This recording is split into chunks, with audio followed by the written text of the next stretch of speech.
"Sir, my mother won't wake up," the little girl said. Grant Whitmore stopped mid-stride, his running shoes squeaking against the cold pavement. The child couldn't have been more than 7 years old, standing in front of the crumbling apartment building in her pink pajamas. No coat. No shoes. Just bare feet on frozen concrete in the early January morning. What? Grant pulled out his earbuds, certain he'd misheard. "My mama," the little girl said again, her voice shaking. "She won't wake up. I shook her but she just lies there. Her skin is so cold." Grant's blood turned to ice. He glanced at his watch, 6:47 a.m. He was supposed to meet his business partner Trevor in 40 minutes to prepare for their presentation to the board. But those details evaporated as he looked into the child's terrified brown eyes. "Show me," he said. The little girl grabbed his hand and pulled him into the building.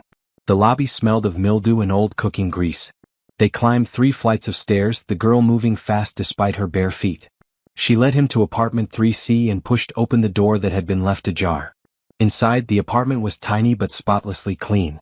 A small kitchen table held a single bowl of cereal, now soggy. Children's drawings covered the refrigerator. And on the sagging couch in the living room lay a woman, completely still. Grant rushed over and knelt beside her. The woman was young, maybe early 30s, with beautiful dark skin and her hair wrapped in a colorful scarf. Her chest rose and fell barely. Her skin felt clammy and cold to the touch. "Call 911, Grant barked, pulling out his phone. His fingers shook as he dialed. The little girl stood frozen, watching with wide eyes. 911, what's your emergency? I need an ambulance at 447 Riverside Avenue, apartment 3C. A woman is unconscious, breathing but unresponsive. She's cold to the touch." The dispatcher asked questions. Grant answered them as best he could while checking the woman's pulse. Weak but steady. He grabbed a blanket from the back of the couch and covered her. "Is she your wife, sir?" "No, her daughter found me.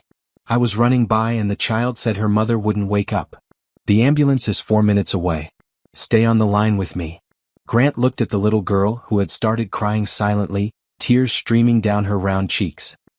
He held out his free arm and she ran to him, burying her face in his shoulder. His expensive running jacket was probably ruined, but he didn't care. "What's your name, sweetheart?" he asked gently. "Brianna," she whispered. "Brianna, the ambulance is coming. They're going to help your mama. Can you tell me her name?" "Shanice. Shanice Thompson." Grant stroked Brianna's hair, keeping one hand on Shanice's wrist to monitor her pulse. He could hear sirens now, getting closer. The dispatcher stayed on the line, asking him to update her on any changes. The paramedics arrived in a rush of activity. They swarmed into the tiny apartment with equipment and confident movements. Grant stepped back, still holding Brianna, as they checked Shanice's vital signs and asked rapid-fire questions. "Do you know if she has any medical conditions?" one paramedic asked. Grant looked at Brianna. "Does your mama take any medicine?" Brianna nodded and pointed to the bathroom. "In there. The orange bottles." A paramedic retrieved them and read the labels. "Insulin. She's diabetic. Blood sugar is dangerously low. Looks like she hasn't been taking her medication consistently." They worked quickly, starting in 4 and preparing to transport Shanice. Grant watched, his heart pounding. This woman was someone's daughter, someone's mother. How had things gotten this bad? "We're taking her to St. Catherine's Hospital," the lead paramedic said. "Are you family?" "No, but her daughter is right here." The paramedics looked at Brianna, then at each other. "The child can ride with us, but we need to contact other family members." "Does she have a father? Grandparents?" Brianna shook her head. "Daddy died. It's just me and Mama." Grant felt something crack inside his chest. "I'll follow in my car and stay with Brianna until we can figure this out." One of the paramedics nodded. "We need to go now." They loaded Shanice onto a stretcher. Brianna clung to Grant's hand as they followed the paramedics down the stairs and out to the ambulance. The morning sun was just starting to rise, painting the sky in shades of pink and gold. Neighbors had started to gather, watching from windows and doorways. Grant helped Brianna into the ambulance, then ran to his car parked 2 blocks away. His presentation, his meeting, his entire carefully planned day had vanished. None of it mattered. He followed the ambulance through the awakening city, his mind racing. At the hospital, chaos erupted. Doctors and nurses took over from the paramedics, wheeling Shanice into the emergency department. Grant kept Brianna close, signing forms and answering questions as best he could. He texted Trevor, "Family emergency. Can't make the meeting." You'll have to present alone. Sorry. Trevor's response came immediately. Everything okay? Grant typed back, long story. I'll explain later. A social worker appeared, a kind-faced woman named Patricia Chin who knelt down to talk to Brianna. Sweetheart, we're taking good care of your mama. Can you tell me if there's anyone else we should call? An aunt or uncle? A grandmother? Brianna shook her head. Mama's parents died before I was born. Daddy's mama lives far away in Texas. We don't really talk to her. Patricia looked at Grant with questions in her eyes. He pulled her aside and explained how he'd met Brianna, how he'd found Shanice unconscious. You don't know this family at all? Patricia asked. No. But I'm not leaving that little girl alone. Patricia studied him for a moment, then nodded. Let me see what I can find out about her mother's condition. In the meantime, Brianna needs breakfast. There's a cafeteria on the second floor. Grant took Brianna's hand and led her to the elevator. She hadn't spoken much since they arrived at the hospital. In the cafeteria, he loaded a tray with pancakes, eggs, orange juice, and a chocolate muffin.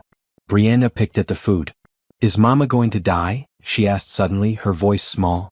Grant's throat tightened. The doctors here are very good. They're doing everything they can to help her. She's been so tired lately. She works all the time. Sometimes she doesn't eat because she says she's not hungry, but I think it's because there's not enough food. The words hit Grant like a punch. He'd grown up with every advantage. Private schools, summer camps, college paid for, a trust fund that ensured he'd never know hunger or fear. This child, sitting across from him in her rumpled pajamas, knew both intimately. Brianna, your mama is going to get better, he said firmly. And I'm going to make sure you both have everything you need.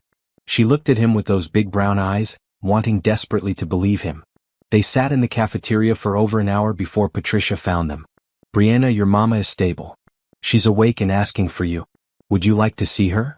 Brianna jumped up so fast she nearly knocked over her juice.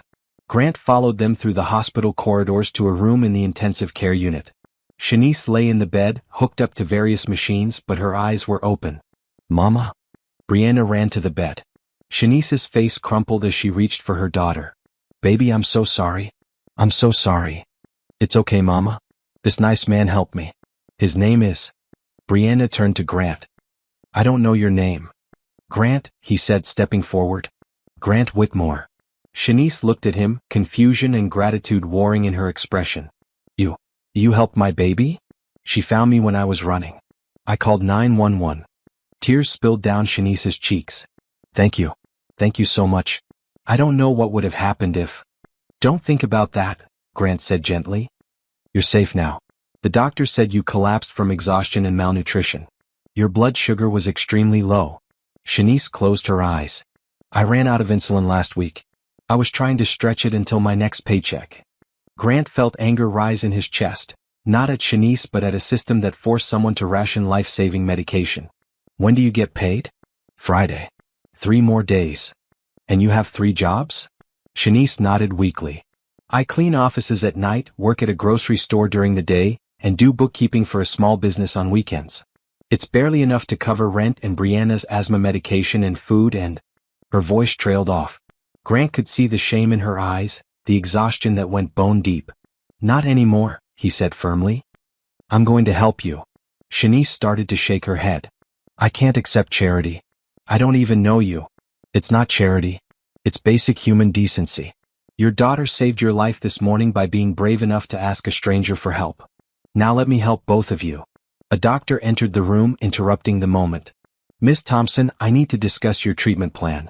We're going to keep you here for at least a week to stabilize your condition and get your diabetes under control. A week? Shanice's eyes widened with panic. I can't afford. I don't have insurance. And my job's. We'll figure it out, Grant said. He looked at the doctor. Send all bills to me. I'll handle it. Sir, do you understand that a week in the ICU could cost? I don't care what it costs, Grant interrupted. Just take care of her. The doctor nodded slowly and turned back to Shanice. You need rest and proper nutrition. Your body has been running on empty for too long. If your daughter hadn't found help when she did, you might not have woken up at all. Shanice's hand tightened on Brianna's. I know.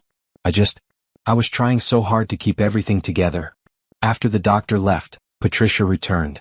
Brianna, we need to make arrangements for you while your mother is in the hospital. I've been trying to reach your grandmother in Texas. She won't come, Shanice said bitterly. She never approved of my marriage. When my husband died, she said it was God's judgment. Grant saw red. What kind of person said that to a grieving widow? Then Brianna stays with me, he said. 3 pairs of eyes turned to him in shock. Mr. Whitmore, Patricia said carefully, you're a stranger to this family. I can't just. Then do a background check. Call anyone you need to call. I have a guest room in my house. I have resources. I can make sure Brianna gets to school, has food, has everything she needs while her mother recovers. Grant, Shanice whispered. That's too much. You've already done so much. It's not enough, Grant said, and he meant it. You need to focus on getting better, not worrying about Brianna. Let me help. He could see Shanice wrestling with pride and desperation. Finally, she looked at her daughter's hopeful face and nodded. Okay. But just until I'm released. Patricia said she'd need to do some paperwork and make some calls, but given the unusual circumstances, she'd try to expedite things. Grant gave her his information. His address, his company name, references. While Patricia made calls, Grant sat with Shanice and Brianna. He learned that Shanice had been an accountant before her husband's death, but medical bills from his cancer treatment had destroyed her credit and made it impossible to maintain her career. She'd lost their small house, their car, everything. She'd been rebuilding from nothing for 2 years, doing whatever work she could find. I'm not a victim, Shanice said fiercely. I'm a survivor. But sometimes surviving isn't enough. Sometimes you need to actually live. Grant understood that in a way he never had before. He'd been so focused on building his company, on success and achievement, that he'd forgotten what really mattered. This morning, a little girl in pink pajamas had reminded him. By early afternoon, Patricia had approved Grant's temporary guardianship of Brianna. He drove back to the apartment with the little girl to pack some clothes and toys. The apartment looked even smaller in daylight. Grant noticed details he'd missed in the chaos. The carefully mended curtains, the library books stacked neatly on a shelf, the calendar on the wall where Shanice had written encouraging messages for each day. January 8th, you are doing great, one read. January 9th, Brianna's smile makes everything worthwhile. Today's date, January 10th, simply said, keep going. Grant felt a lump in his throat. This woman had been fighting so hard, all alone, and still finding reasons to hope. What would you do if you saw a child standing barefoot in the cold, desperate for help? Would you stop or would you keep running? Sometimes the smallest acts of kindness change everything. If this story touched your heart, subscribe to hear what happens next. Drop a comment below telling me what you would have done in Grant's place. Grant's house felt too large and too quiet as he led Brianna inside. The little girl clutched her backpack, her eyes wide as she took in the high ceilings, the polished hardwood floors, the artwork on the walls. You live here all by yourself? She asked. Just me, Grant confirmed. He'd bought the house 3 years ago, thinking he'd fill it with a family someday. Instead, it had become a showcase of his success and a reminder of his loneliness. He showed Brianna to the guest room, which he'd hastily prepared during the drive back from the hospital. Clean sheets on the bed, fresh towels in the attached bathroom, a desk by the window. Brianna set down her backpack and walked slowly around the room, touching things gently as if afraid they might break. Is this really for me? She asked. For as long as you need it, Grant said. Are you hungry? We could order pizza for dinner. Brianna's face lit up.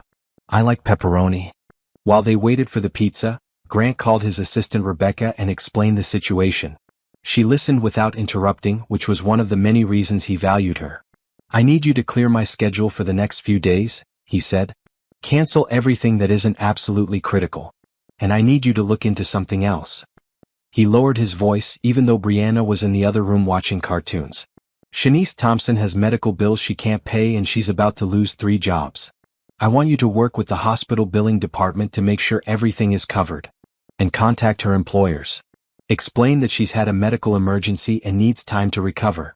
If they won't hold her positions, I'll provide compensation. Grant, Rebecca said carefully.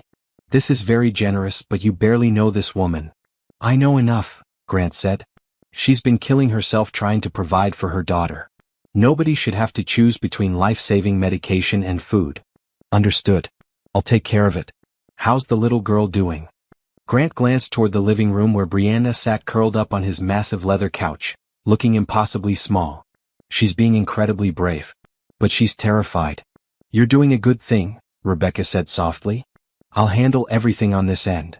After dinner, Grant helped Brianna with her homework. She was in second grade and struggling with a math worksheet about addition and subtraction. He sat beside her at the kitchen table, guiding her through the problems patiently. "Mama usually helps me," Brianna said. "But she's been so tired lately. Sometimes she falls asleep with the pencil in her hand." "Your mama works very hard," Grant said. "She must love you very much." "She tells me every day," Brianna said. "Even when she's really tired and has to go to her night job, she always says, 'I love you, baby girl. You're my reason for everything.'" Grant felt his chest tighten. He thought about his own parents, wealthy and successful, who had provided everything except emotional warmth. He'd gone to the best schools, had the best tutors, wanted for nothing material. But he couldn't remember the last time either of his parents had told him he was their reason for anything. At bedtime, Brianna hesitated at the door of the guest room. "Will you check on Mama?" she asked. "Can you call the hospital?" Grant called and spoke to the night nurse, who reported that Shanice was sleeping comfortably. He relayed this to Brianna, who nodded but still looked worried. "Want me to read you a story?" Grant offered. Brianna retrieved a worn paperback from her backpack, a collection of fairy tales. Grant sat on the edge of the bed and read about princesses and magic and happy endings.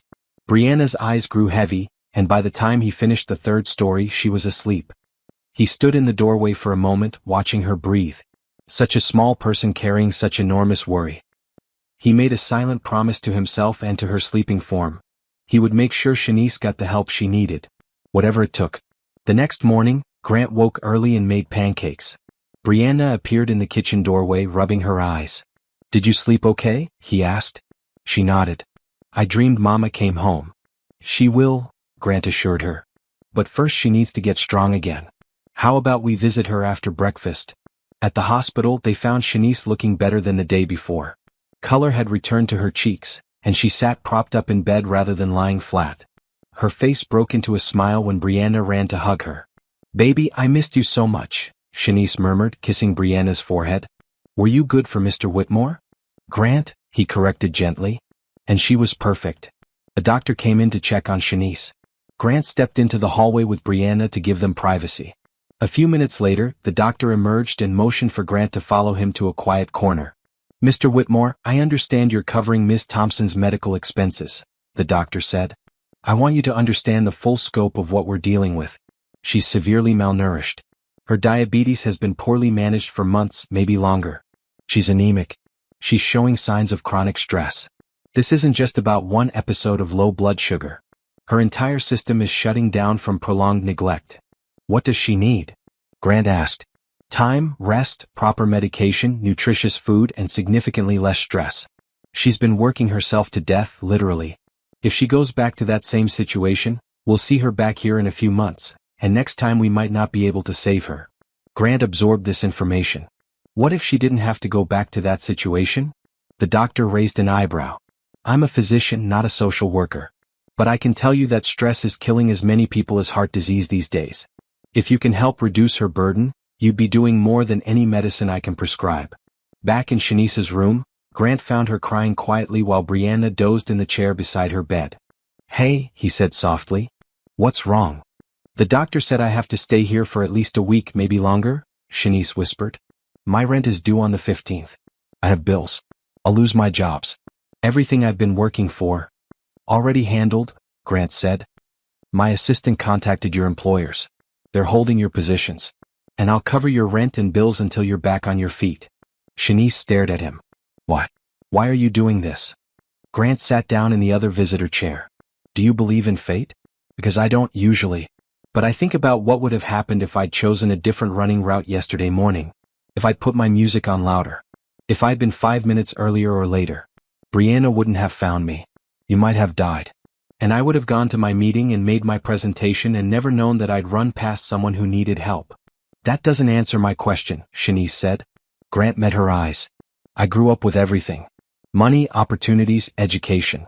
And somewhere along the way I forgot that those things don't make you successful. They just make you lucky.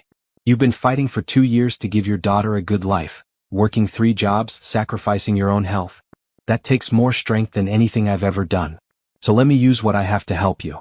Not because you're a charity case, but because it's the right thing to do." Shanice was quiet for a long moment. Then she said, "I was an accountant. Before my husband got sick, I worked for a medium-sized firm downtown. I was good at my job. Really good. I was up for promotion when everything fell apart. What happened? Medical bills, Shanice said simply. Even with insurance, cancer treatment costs a fortune. We maxed out credit cards, took out loans. I had to take time off work to care for him. When he died, I couldn't focus. I made mistakes. I got fired. And then the debt collectors started calling.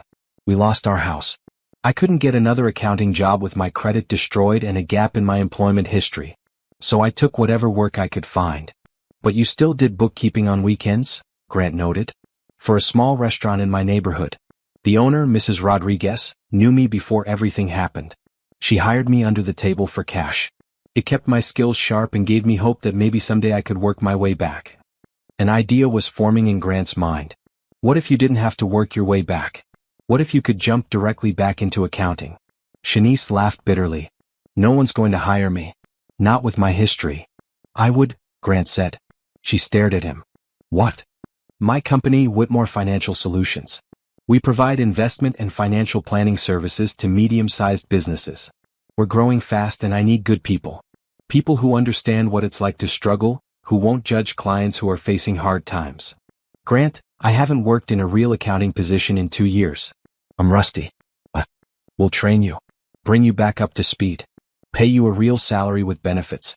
Health insurance that will cover your diabetes management and Brianna's asthma. A steady income so you can stop working 3 jobs. Shanice's eyes filled with tears. That's too much. You don't even know if I'm any good. Mrs. Rodriguez thinks you're good enough to trust with her restaurant's books. That's a reference right there. Grant leaned forward. Shanice, I'm not offering this out of pity.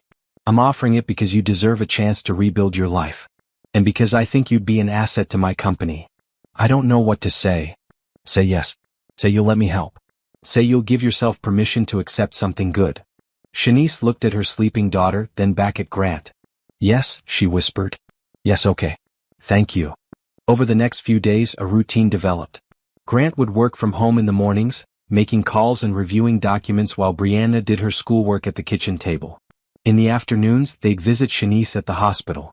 Brianna would curl up beside her mother's bed, telling her about her day, while Grant and Shanice talked about the job opportunity.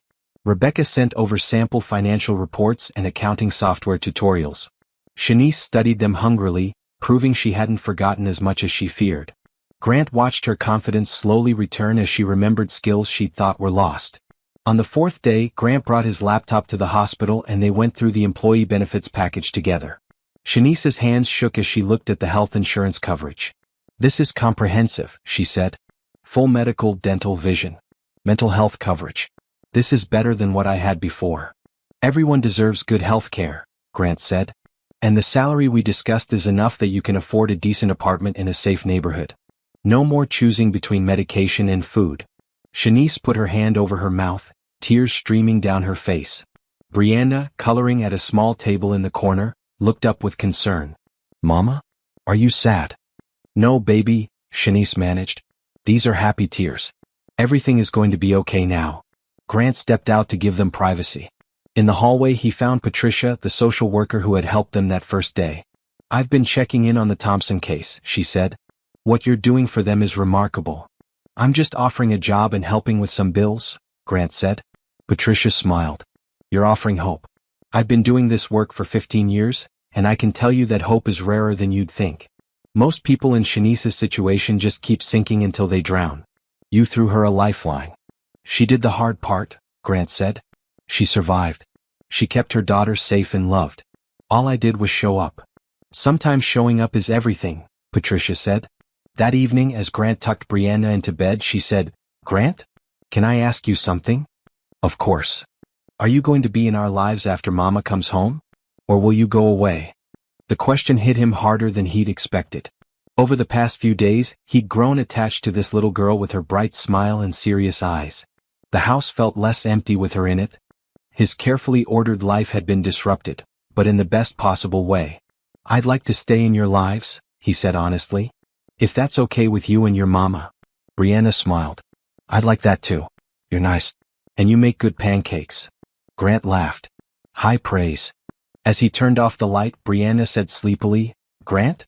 Thank you for helping us. I was so scared when Mama wouldn't wake up. But then you came and made everything better. You made everything better, Grant corrected. You were brave enough to ask for help. That takes courage. He closed the door softly and went to his own room. But sleep didn't come easily. He kept thinking about Shanice in that hospital bed, about how close she'd come to dying alone in that tiny apartment. About how Brianna had been minutes away from being orphaned, trapped in a system that was overwhelmed and underfunded. One person, he thought. He'd helped one person and her child.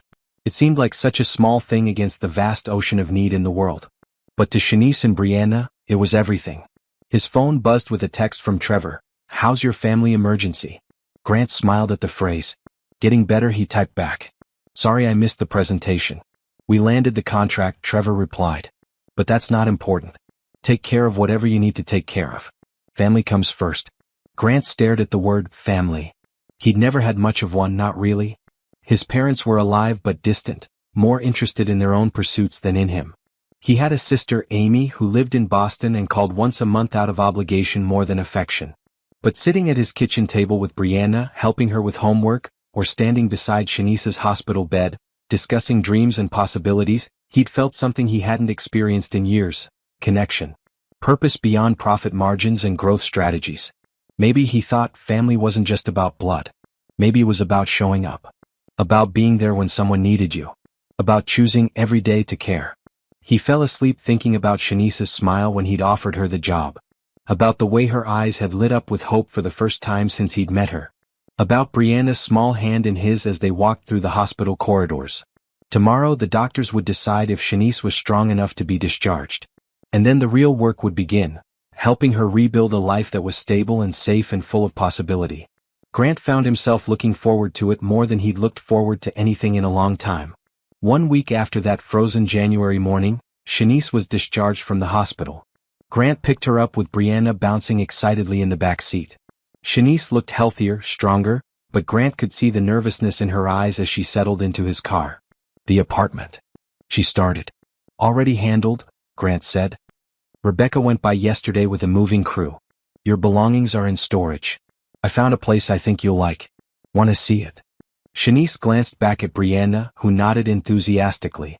Okay, she said quietly. Grant drove them to a neighborhood about 20 minutes from his house.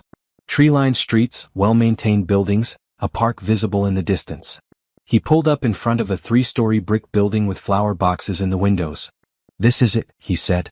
The apartment was on the 2nd floor, a bright 2-bedroom with hardwood floors and large windows that let in streams of afternoon sunlight. Someone had already moved in Shanice's furniture. The carefully mended couch, Brianna's small bed, the kitchen table. But there were new additions too. A larger bed in the main bedroom. A desk and bookshelf in Brianna's room. Fresh curtains. A fully stocked kitchen. Shanice walked through slowly, touching things, her expression unreadable. Brianna ran ahead, squealing with delight at her new room. Mama, come see. I have a real desk. And look at all these books. Grant stayed by the door, suddenly uncertain. Had he overstepped? The apartment was modest by his standards, but it was in a safe neighborhood with good schools. The rent was reasonable.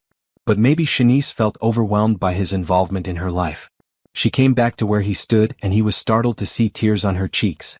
Grant, it's perfect. It's more than perfect. But I can't let you pay for all this.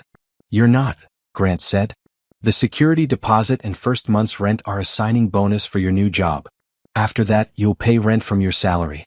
This isn't charity, Shanice. This is just helping you get started. A signing bonus, she repeated, a small smile appearing. That's very creative accounting. I learned from the best, Grant said, and was rewarded when her smile widened. They spent the rest of the afternoon settling in. Grant helped assemble a bookshelf while Brianna organized her toys. Shanice unpacked kitchen items, occasionally stopping to stare out the window as if she couldn't quite believe this was real. When evening came, Grant ordered Chinese food for dinner. They ate sitting on the floor in the living room, using the coffee table because Shanice's dining chairs hadn't survived the move. I'll get new chairs this weekend, Shanice said. We'll go together, Grant offered. I know a great furniture store that has reasonable prices. You've already done so much, Shanice protested. I like furniture shopping, Grant said, which wasn't entirely true. But he realized he liked the idea of spending time with Shanice and Brianna, helping them build their new life. After dinner, Brianna begged Grant to stay and watch a movie with them. He should have said no. He had work to catch up on, emails to answer, reports to review. But Brianna's hopeful face made it impossible to refuse. They watched an animated film about a young girl and her magical adventures. Brianna sat between them on the couch, providing running commentary on every scene. Shanice laughed at her daughter's enthusiasm, and Grant found himself laughing too. When the movie ended, Brianna had fallen asleep against Shanice's side. Grant helped carry the little girl to her new bedroom and watched as Shanice tucked her in with practiced, gentle movements. "She's had a big day," Shanice whispered. "You both have." They moved back to the living room. Grant should have left then, but instead he found himself sitting down on the couch again. Shanice sat at the other end, curling her legs underneath her. "Can I ask you something?" she said. "Why did you really do all this? And please don't just say because it was the right thing to do." Grant considered the question. "You want the honest answer?" "Always." "I was lonely," Grant said simply. "I built a successful company. I have money, a nice house, respect in my field. But I didn't have anything that mattered. I'd forgotten what it felt like to connect with people, to care about something beyond quarterly profits. And then Brianna found me on that sidewalk and suddenly I had a purpose. Helping you and your daughter made me feel more alive than I've felt in years." Shanice was quiet for a moment. "That's the saddest thing I've ever heard someone say." Grant laughed, surprised. "Sad. You have so much, but you'd convinced yourself you had nothing. While I had nothing, but I never forgot I had everything that mattered. My daughter, my health, my determination. Funny how perspective works." "You're right," Grant admitted. "I was living in a beautiful house, completely empty. You were living in a tiny apartment, completely full. Well, now I have a slightly less tiny apartment and you have 2 new friends," Shanice said with a smile. "Seems like we both gained something." "Friends?" The word settled warmly in Grant's chest. "I'd like that. Being friends." "Me too. Though I have to warn you, Brianna is already planning your entire social calendar. She told me today that you promised to teach her chess and take her to the science museum and help her build a volcano for the school science fair." "Did I promise all that?" Grant asked, genuinely trying to remember. "Apparently. She's very good at extracting promises. She gets that from her mother, I bet." Shanice laughed. "Probably." They talked for another hour, and Grant learned more about Shanice's life before tragedy struck. She'd met her husband James in college. They'd married young, built a life together, dreamed of having more children someday. Then James got sick, and those dreams had to be set aside for the more immediate goal of survival. "I don't regret anything," Shanice said. "Every moment I had with him was worth it. And he gave me Brianna. But sometimes I get angry at how unfair it all was. He was a good man. He deserved more time." "I'm sorry you went through that," Grant said. "No one should have to watch the person they love suffer." "Have you ever been in love?" Shanice asked. Grant thought about it. "I thought I was once. In college. But looking back, I think it was more about the idea of being in love than the reality. She wanted things I couldn't give her. Attention, emotional availability, a real partnership. I was too focused on building my career. She left and I didn't fight to keep her. I just worked harder." "Do you regret that?" "I regret not knowing how to be present for someone. I regret making success my only goal. But I don't regret that specific relationship ending. We weren't right for each other." Shanice nodded thoughtfully. "I used to think I'd never want to risk loving someone again. After James died, I told myself that Brianna was enough. And she is. But lately, I've been wondering if maybe I closed myself off too completely." Grant's heart rate picked up, but he kept his voice casual. "There's no timeline for grief. You take whatever time you need. That's what my friend Latoya keeps telling me. She's been trying to set me up on dates for the past year. I keep refusing." "What does Latoya do?" "She's a nurse at St. Catherine's actually. That's how we met years ago when Brianna was born. She's been my rock through everything. She's the one who kept telling me to take care of myself, to eat properly, to see a doctor. I should have listened to her." "Will you listen to her now?" Grant asked gently. "I don't have much choice. You and the doctors and Latoya have all ganged up on me. I'm officially outnumbered." Grant smiled. "Good. You start work in 2 weeks. That gives you time to rest and get stronger. Rebecca will send over the onboarding paperwork tomorrow. And I'd like you to meet with our HR director to discuss what accommodations you might need for managing your diabetes at work." "Accommodations," Shanice repeated. "I'm not used to working somewhere that cares about that." "You'll get used to it," Grant promised. He finally left close to midnight, driving home through quiet streets. His house felt even larger and emptier than usual. He stood in the doorway of the guest room where Brianna had slept for a week. The bed was neatly made, her drawings still taped to the wall. He told her she could leave them up. Grant realized he missed having her there. Missed her chatter and her questions and the way she insisted on helping him make breakfast even though her help usually meant creating more mess. His organized, quiet life had been disrupted, and he discovered he didn't want to go back to the way things were before. The next day, Grant picked up Shanice and Brianna for their furniture shopping trip. They drove to a large store on the outskirts of the city, where Shanice carefully examined price tags and quality before making decisions. "These chairs are nice," Grant said, pointing to a set that would coordinate well with her table. Shanice checked the price and shook her head. "Too expensive. I can get similar ones for less at the discount place. But these are better quality. They'll last longer."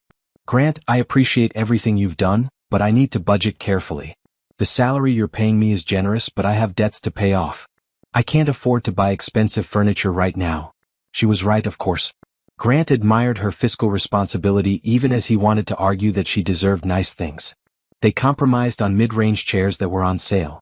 While Shanice looked at kitchen items, Brianna tugged on Grant's sleeve. "Can we look at the toys?" Grant glanced at Shanice, who nodded permission. He walked with Brianna to the toy section, where she examined everything with serious concentration. "Do you like board games?" Grant asked. "Mama and I play checkers sometimes. She's really good." Grant selected a chess set. "How about I teach you chess? It's like checkers but more complicated." Brianna's eyes lit up. "Really? You'll teach me?" "Absolutely. We'll start this weekend if your mom says it's okay."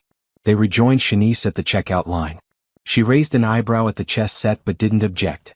As they loaded purchases into Grant's car, his phone rang. His sister Amy. "Grant, I've been trying to reach you for days," Amy said without preamble. "Where have you been?" "Sorry, I've had a lot going on." "Family emergency." "What family emergency? Is Mom okay?" "Dad. They're fine. It's complicated. I'll explain later." "Are you coming to Boston for my gallery opening next month?" "I need to know for the guest list." Grant had completely forgotten about Amy's art show. "Of course. I'll be there." "Good. Bring a date if you want. It might make the evening less boring for you." They hung up, and Grant realized Shanice was watching him with a curious expression. "Sister?" she asked. "Yeah, Amy. She's an artist in Boston. We're not particularly close, but I try to support her work." "Why aren't you close?" Grant helped Brianna into her car seat before answering. "We grew up in a house where achievement mattered more than affection. Amy rebelled by becoming an artist, which our parents viewed as frivolous. I rebelled by trying to be the perfect son, which meant I never learned how to have real relationships with anyone." "That's sad," Shanice said. "It is," Grant agreed. "But I'm trying to do better." Over the next week, Grant fell into a new routine. He'd start his days early, working from his home office. Around lunchtime, he'd drive to Shanice's apartment to check in. Sometimes he'd bring groceries. Sometimes he'd just stay for lunch, talking about everything and nothing while Brianna played or did homework. Shanice was regaining her strength steadily. Color had returned to her face. She moved with more energy. But more than the physical changes, Grant noticed how she laughed more easily now. How the tension that had seemed permanently etched into her shoulders was slowly relaxing. One afternoon, they sat on her small balcony while Brianna played in the park across the street, visible from where they sat. The weather had turned warmer, hinting at the spring that would eventually come. "I talked to LaToya yesterday," Shanice said. "Told her everything that happened. She wants to meet you." "Meet me?" Grant felt suddenly nervous. "Don't look so worried. She's not going to interrogate you. Much." "That's not reassuring." Shanice laughed. "LaToya is protective. She watched me struggle for 2 years. She's thrilled about the job and the apartment, but she wants to make sure your intentions are good." "My intentions?" Grant repeated. "What does that mean?" Shanice gave him a long look. "Come on, Grant. You're a smart man. You must realize that this situation is unusual. Rich man swoops in to save struggling single mother and her daughter. People might wonder what you're getting out of it." Grant felt heat rise in his face. "I'm not. I didn't help you expecting anything. I know that. You've been nothing but respectful. But other people don't know you like I do." "Like you do," Grant echoed. The phrase felt significant. "I've gotten to know you over the past couple weeks," Shanice said. "I see who you are. You're kind and generous and surprisingly funny. You're patient with Brianna and you don't treat me like I'm fragile or helpless. But Latoya has only heard about you. She wants to see for herself. Okay, Grant said. I'll meet Latoya. When? How about dinner this Saturday? My place. I'll cook. You don't have to cook. I can bring food. Grant, I'm perfectly capable of making dinner, and I want to. Let me do this. There was something in her tone that made Grant realize this was important to her. Being able to provide, to host, to show that she was capable. Okay. But I'm bringing dessert. Deal. Saturday arrived with surprising nervousness on Grant's part. He showed up at Shanice's apartment with an expensive chocolate cake from the best bakery in the city, feeling ridiculously anxious about meeting her best friend. Latoya turned out to be a tall woman with an infectious laugh and sharp, observant eyes. She hugged Shanice warmly, gave Brianna a high five, and then turned to Grant with an appraising look. So you're the mysterious benefactor, she said. I'm Grant, he said, offering his hand. She shook it firmly. Latoya. Shanice's friend and unofficial life advisor. Let's talk. She steered him toward the balcony while Shanice finished cooking. Grant felt like he was being interviewed for a position which, in a way, he supposed he was. Shanice told me what you've done for her, Latoya said. It's impressive. But I need to know, what happens when you get bored? When helping them stops being interesting? The question was blunt, almost offensive. But Grant could see the worry beneath it. Latoya had watched Shanice struggle. She wanted to protect her friend from more hurt. I'm not going anywhere, Grant said. And I'm not doing this because I'm bored. I care about Shanice and Brianna. They've become important to me. Important how? Like family, Grant said simply. Latoya studied him for a long moment. Then she smiled. Okay, I believe you. But if you hurt them, I know where you live and I have access to medical supplies that could make you very uncomfortable. Grant couldn't help but laugh. Noted. Dinner was wonderful. Shanice had made roasted chicken with vegetables, a simple meal but perfectly prepared. They ate and talked and laughed. Latoya told embarrassing stories about Shanice from nursing school. Brianna performed a dance she'd learned in gym class. Grant felt more relaxed and happy than he could remember feeling in years. After Latoya left and Brianna was in bed, Grant helped Shanice clean up the kitchen. I like Latoya, he said.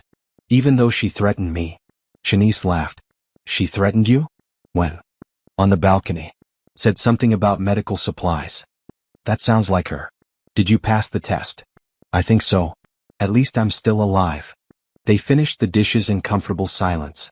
Grant knew he should leave, but he found reasons to linger. Helping Shanice rearrange furniture that didn't need rearranging. Checking that a window lock was secure. Finally, Shanice walked him to the door.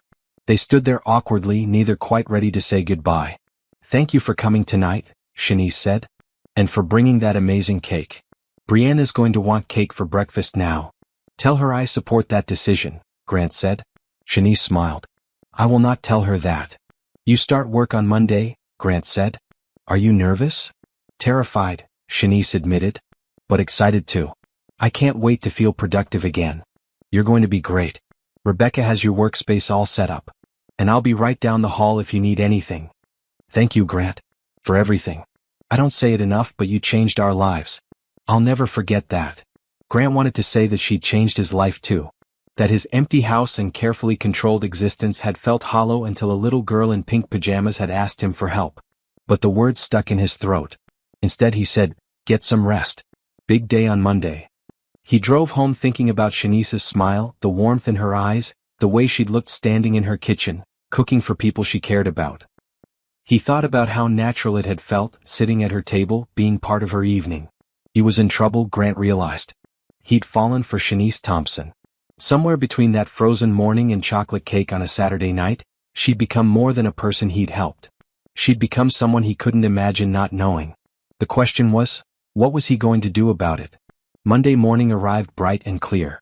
Grant reached his office early, checking and rechecking the workspace Rebecca had prepared for Shanice. The desk was positioned near a window with good natural light. A new computer sat waiting, already set up with the accounting software they used. A small plant added a touch of green to the space. You've checked that desk 3 times? Rebecca said from behind him. It's perfect. Grant turned, startled. His assistant stood with her arms crossed, an amused expression on her face. I'm just making sure everything is ready, Grant said. This wouldn't have anything to do with the fact that Shanice Thompson is beautiful, kind, and you've been spending all your free time with her for the past 2 weeks. Rebecca. I'm not judging. I think it's great. You've been married to this company since you started it. It's nice to see you care about something else. I care about helping her succeed in her job, Grant said stiffly. Rebecca's smile widened. Keep telling yourself that. She walked away, leaving Grant to wonder if he was that transparent.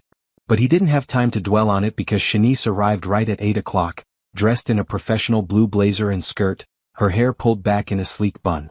She looked nervous but determined. Good morning, Grant said. Ready for your first day? As ready as I'll ever be, Shanice said. He showed her to her desk, introduced her to the team members she'd be working with, and went over the basic structure of the company. Shanice listened intently, asking smart questions and taking notes. Your first project is relatively simple, Grant explained. We have a client, a manufacturing company, that needs help organizing their quarterly reports. Rebecca will go over the details with you. Take your time, ask questions, and don't worry about making mistakes. Everyone does when they're learning. Shanice nodded, but Grant could see the tension in her shoulders. She wanted to prove herself, to show that his faith in her wasn't misplaced. Throughout the day, Grant found himself checking on her more often than necessary. Each time, he found her focused on her work, her fingers flying across the keyboard with growing confidence. By late afternoon, she'd completed the initial analysis of the manufacturing company's reports and identified several areas where they could improve efficiency. Rebecca reviewed Shanice's work and came to Grant's office with raised eyebrows. She's good. Really good. I expected it to take her at least a week to get up to speed, but she's already working at the level of someone who's been here for months. Grant felt a surge of pride that had nothing to do with business metrics. I knew she would be. At the end of the day, Grant found Shanice still at her desk, reviewing her work one more time. It's past 5, he said gently. You can go home. Shanice looked up, surprised. Oh, I didn't realize what time it was. I was just making sure everything was correct. It is. Rebecca told me you did excellent work today. Shanice's face lit up with a smile that made Grant's heart skip. Really? She said that. She did. You impressed everyone. I was so nervous, Shanice admitted. I kept thinking I'd forgotten everything. But once I started working, it all came back. Felt good. Really good. Ready to go home to Brianna? Shanice gathered her things. They walked to the parking garage together, and Grant realized he didn't want the day to end. How about we pick up Brianna from the after-school program together? He suggested. Then we could grab dinner somewhere. Shanice hesitated. Grant, you don't have to. I want to. Unless you'd rather I didn't? No, I'd like that. Brianna would love it too. They picked up Brianna, who chattered excitedly about her day at school. At dinner, a casual restaurant with good burgers and cheerful atmosphere, Shanice told her daughter about her first day at work. Mama did really good, Grant added. Everyone was impressed. Brianna beamed. I knew you would be great, Mama. How about you, sweetie? Shanice asked. How was your day? Brianna launched into a detailed description of a game they'd played at recess and a picture she'd painted in art class. Grant found himself content just listening, watching the easy affection between mother and daughter. After dinner, Grant drove them home. As Shanice and Brianna climbed out of the car, Brianna turned back. Grant, are you coming to my soccer game on Saturday? Please? Grant looked at Shanice, who smiled and nodded. If you want to come, you're welcome. I'd love to, Grant said. And he meant it. The weeks that followed established a new normal. Shanice continued to excel at work, quickly becoming one of the most reliable members of the team. Grant tried to maintain professional distance during office hours, but it was difficult. He found himself gravitating toward her desk, asking her opinion on projects, enjoying the quick intelligence in her eyes. Outside of work, the boundaries were even more blurred. Grant went to Brianna's soccer game and found himself cheering loudly when she scored her first goal. He helped with homework on evenings when Shanice had to work late. He joined them for Sunday dinners that became a weekly tradition. One evening, about a month after Shanice started working, Grant brought over pizza and found her sitting at her kitchen table surrounded by bills and statements. What's all this? He asked. Just organizing my finances, Shanice said. I want to make a plan to pay off my debts. With my new salary, I can actually start making real progress. Grant set down the pizza and sat across from her. May I look? Shanice hesitated, then slid the papers toward him. Grant reviewed them carefully. Credit card balances from medical expenses, A personal loan from when she tried to save her house, smaller debts for utilities and rent that had gone unpaid during the worst times. This is manageable, Grant said. If you focus on the high-interest credit cards first and make minimum payments on everything else, you could have this cleared in about 3 years. 3 years, Shanice repeated. That seems so far away. But it's not forever. And you're already making progress. Look at what you've accomplished in just a month. Shanice met his eyes.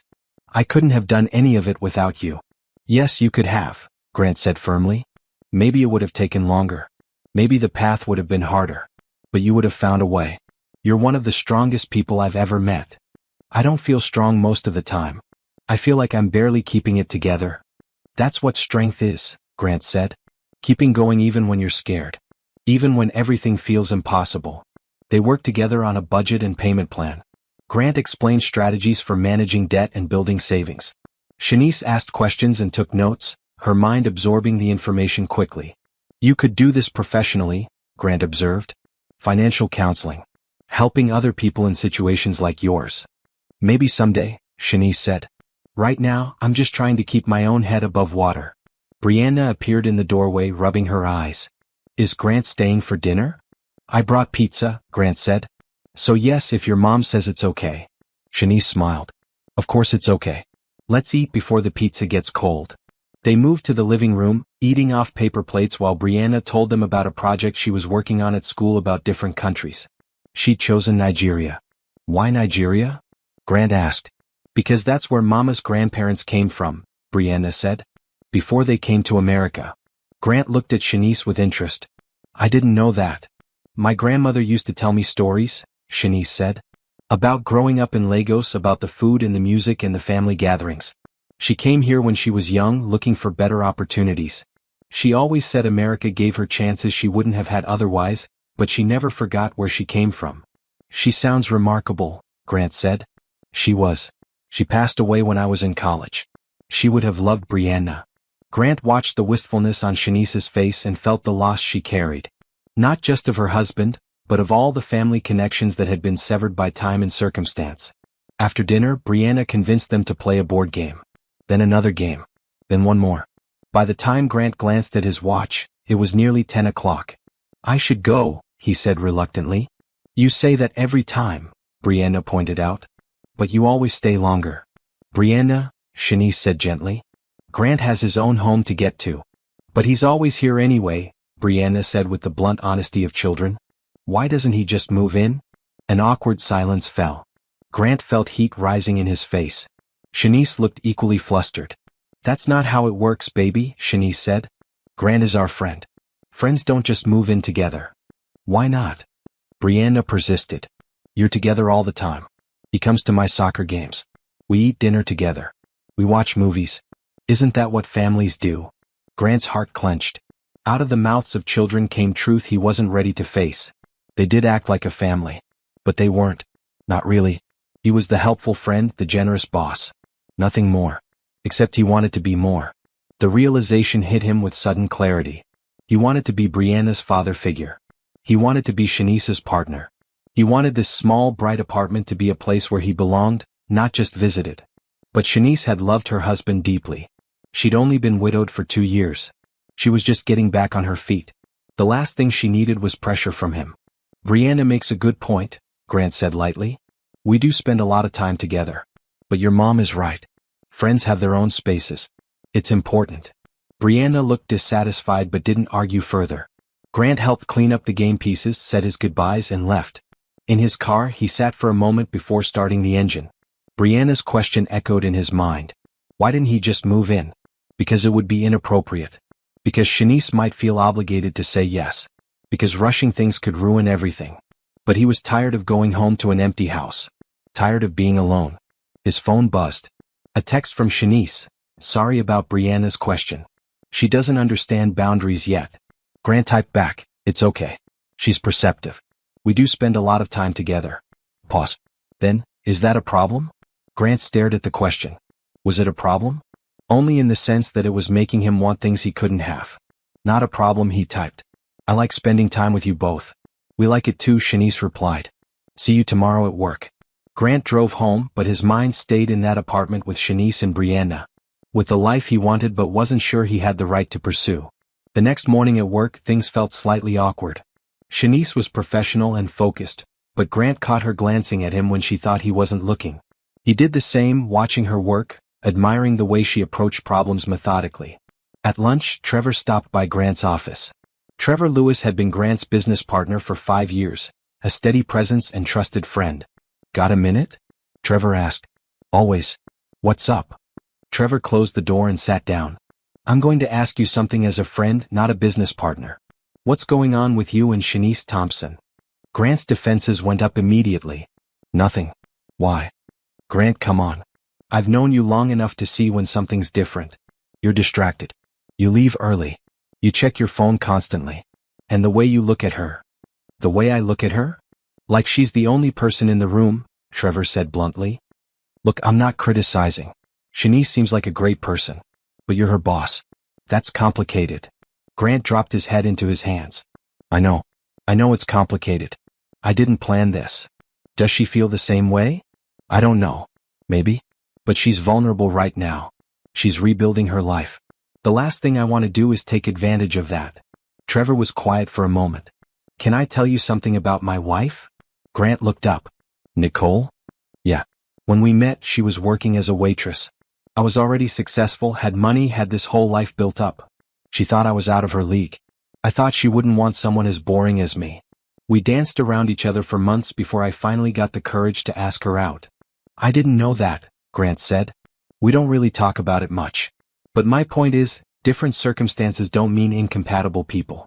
Nicole and I work because we respect each other, because we're honest about what we want and what we need. If you have feelings for Shanice, tell her. Let her decide if she's interested. Don't make the decision for her." Grant absorbed this advice. What if it ruins everything? The friendship, the job, all of it? What if it doesn't? Trevor countered. What if you're both wanting the same thing but too scared to admit it? After Trevor left, Grant sat at his desk, thinking. He'd never been one to take emotional risks. He was careful, controlled, measured. But maybe, just maybe, it was time to take a leap. That evening, he went to Shanice's apartment as usual. But instead of settling in for the evening, he asked if they could talk after Brianna went to bed. Shanice agreed, curiosity and something like nervousness in her eyes. When Brianna was finally asleep, Grant and Shanice sat on her small balcony. The spring night was warm, stars visible above the city lights. "What did you want to talk about?" Shanice asked. Grant took a deep breath. "What this is between us. Because Brianna asked a question last night that I can't stop thinking about." Shanice waited, not making this easier for him. "I've developed feelings for you," Grant said, the words coming out in a rush.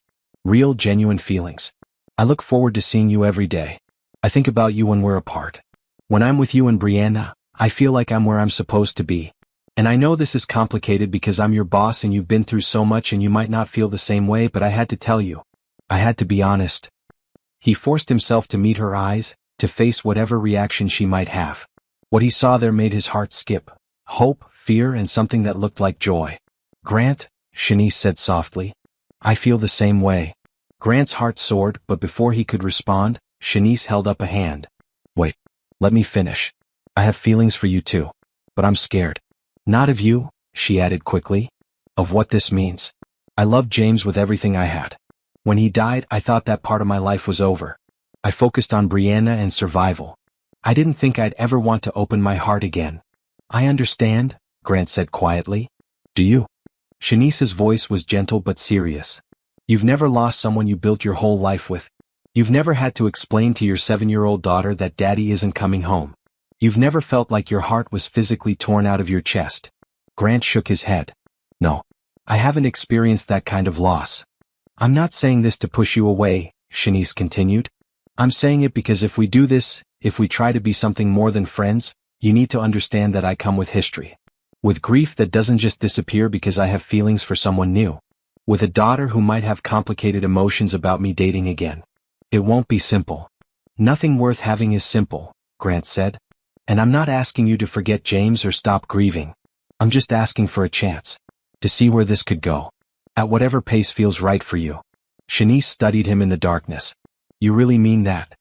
"Every word." She was quiet for a long moment. Then she said, "Okay, let's try. But slowly. And we need to be careful about Brianna. I don't want to confuse her or make her think you're replacing her father. I would never try to replace James, Grant said. He'll always be her father. I just hope that maybe there's room in her life for me too.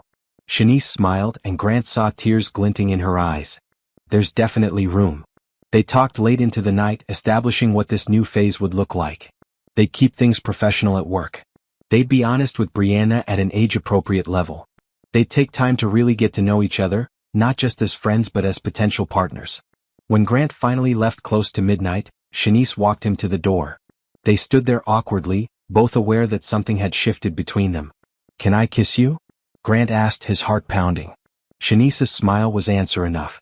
Their first kiss was gentle, tentative, sweet. When they pulled apart, both were smiling. Good night, Grant, Shanice whispered. Good night. Grant drove home feeling lighter than he had in years. The empty house didn't seem quite so empty anymore. He had something to look forward to now. Someone who mattered. The next morning at work, maintaining professional distance was harder than Grant expected. He wanted to stop by Shanice's desk to talk about everything except work. But he kept himself busy, trusting that they'd have time together later. At lunch, Rebecca appeared in his doorway with a knowing look. So something happened, she said. What makes you say that? Because you've been smiling at your computer screen for the past hour? And you're actually humming. I've worked for you for 3 years and I've never heard you hum. Grant couldn't help but laugh. Am I that obvious? Only to someone who knows you. The rest of the office just thinks you're in a good mood. Which, to be fair, you are. I talked to Shanice last night. We're going to try dating. Rebecca's face broke into a genuine smile. I'm happy for you, Grant. You deserve this. Thanks. We're keeping it quiet for now, especially at work. Smart. Though people will figure it out eventually. You're not as subtle as you think when you look at her. Grant made a mental note to work on his subtlety. That evening, he went to Shanice's apartment for their usual dinner. Brianna immediately sensed something different. You're being weird, she announced, looking between Grant and her mother. Why are you both smiling so much? Shanice and Grant exchanged glances.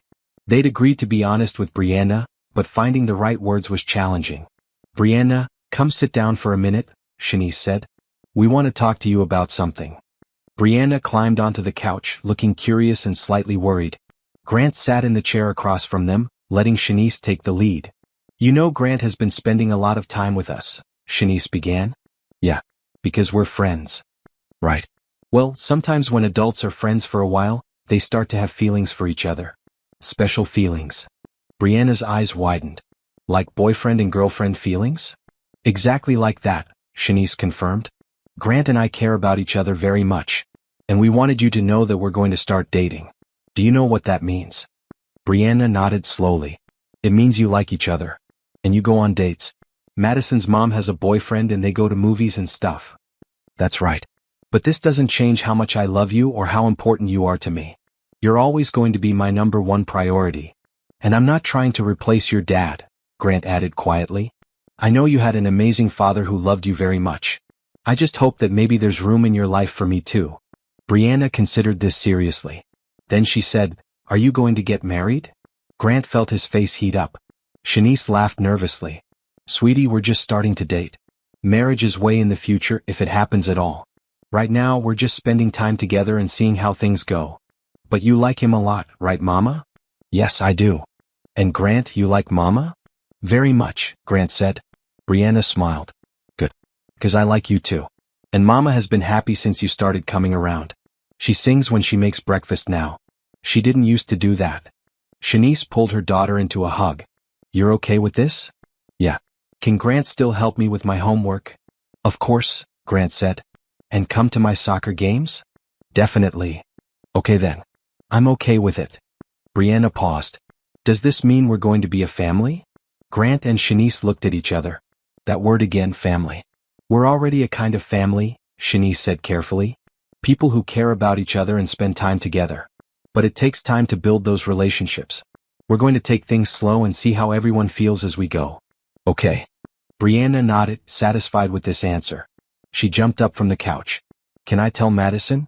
She's going to be so excited. You can tell Madison, Shanice agreed. But remember, this is our business. We're telling you because you're important to us, not because we want everyone to know. After Brianna ran off to call her friend, Grant moved to sit beside Shanice on the couch. That went better than I expected, he said. She's adaptable. And she's already grown attached to you. I think she's been hoping for this. Smart kid. They sat in comfortable silence for a moment. Then Shanice said, I should probably introduce you to my friend LaToya properly. As my boyfriend, not just as the mysterious benefactor. Boyfriend, Grant repeated, testing the word. I like the sound of that. Me too, Shanice admitted. Over the next few weeks, Grant was formally introduced into Shanice's social circle. LaToya was predictably protective at first but warmed up when she saw how Grant and Shanice interacted. Grant met Shanice's other friends from her old neighborhood, people who had helped her survive the hardest times. In turn, Grant introduced Shanice to Trevor and his wife Nicole. The four of them went out to dinner, and Grant watched anxiously as the women talked. Nicole was warm and friendly, immediately putting Shanice at ease. I like her, Nicole told Grant later when Shanice was in the bathroom. She's genuine. Don't mess this up. I'm trying not to, Grant said. Trevor clapped him on the shoulder. You're doing fine. I haven't seen you this relaxed in years. The following weekend, Grant's sister Amy called. He'd been putting off telling her about Shanice, unsure how she'd react. So when are you coming to Boston for my show? Amy asked. Next month, right? I have it on my calendar. Good. And I meant what I said about bringing a date. In fact, I insist. You never bring anyone to these things. Grant took a breath. Actually, I'd like to bring someone. Her name is Shanice. She works for my company. There was a pause. You're dating someone you work with? It's more complicated than that. I met her when she was in crisis. I helped her. Then I hired her because she's talented. And then we developed feelings for each other. Grant, that sounds like a romantic comedy plot. Are you serious? Completely serious. She's amazing, Amy. And she has a daughter. Brianna. She's 7. Another pause. You're dating a woman with a kid? Yes. Is that a problem? No, I'm just surprised. You've never been the dating type, let alone the instant family type. People change, Grant said. Or maybe I just finally met the right people. Amy was quiet for a moment. Then she said, I'm happy for you, Grant. Really? I want to meet her. Bring her to Boston. I'll arrange accommodations. She might not be able to take the time off work. Grant, you're her boss. Give her the time off. And make it a weekend trip.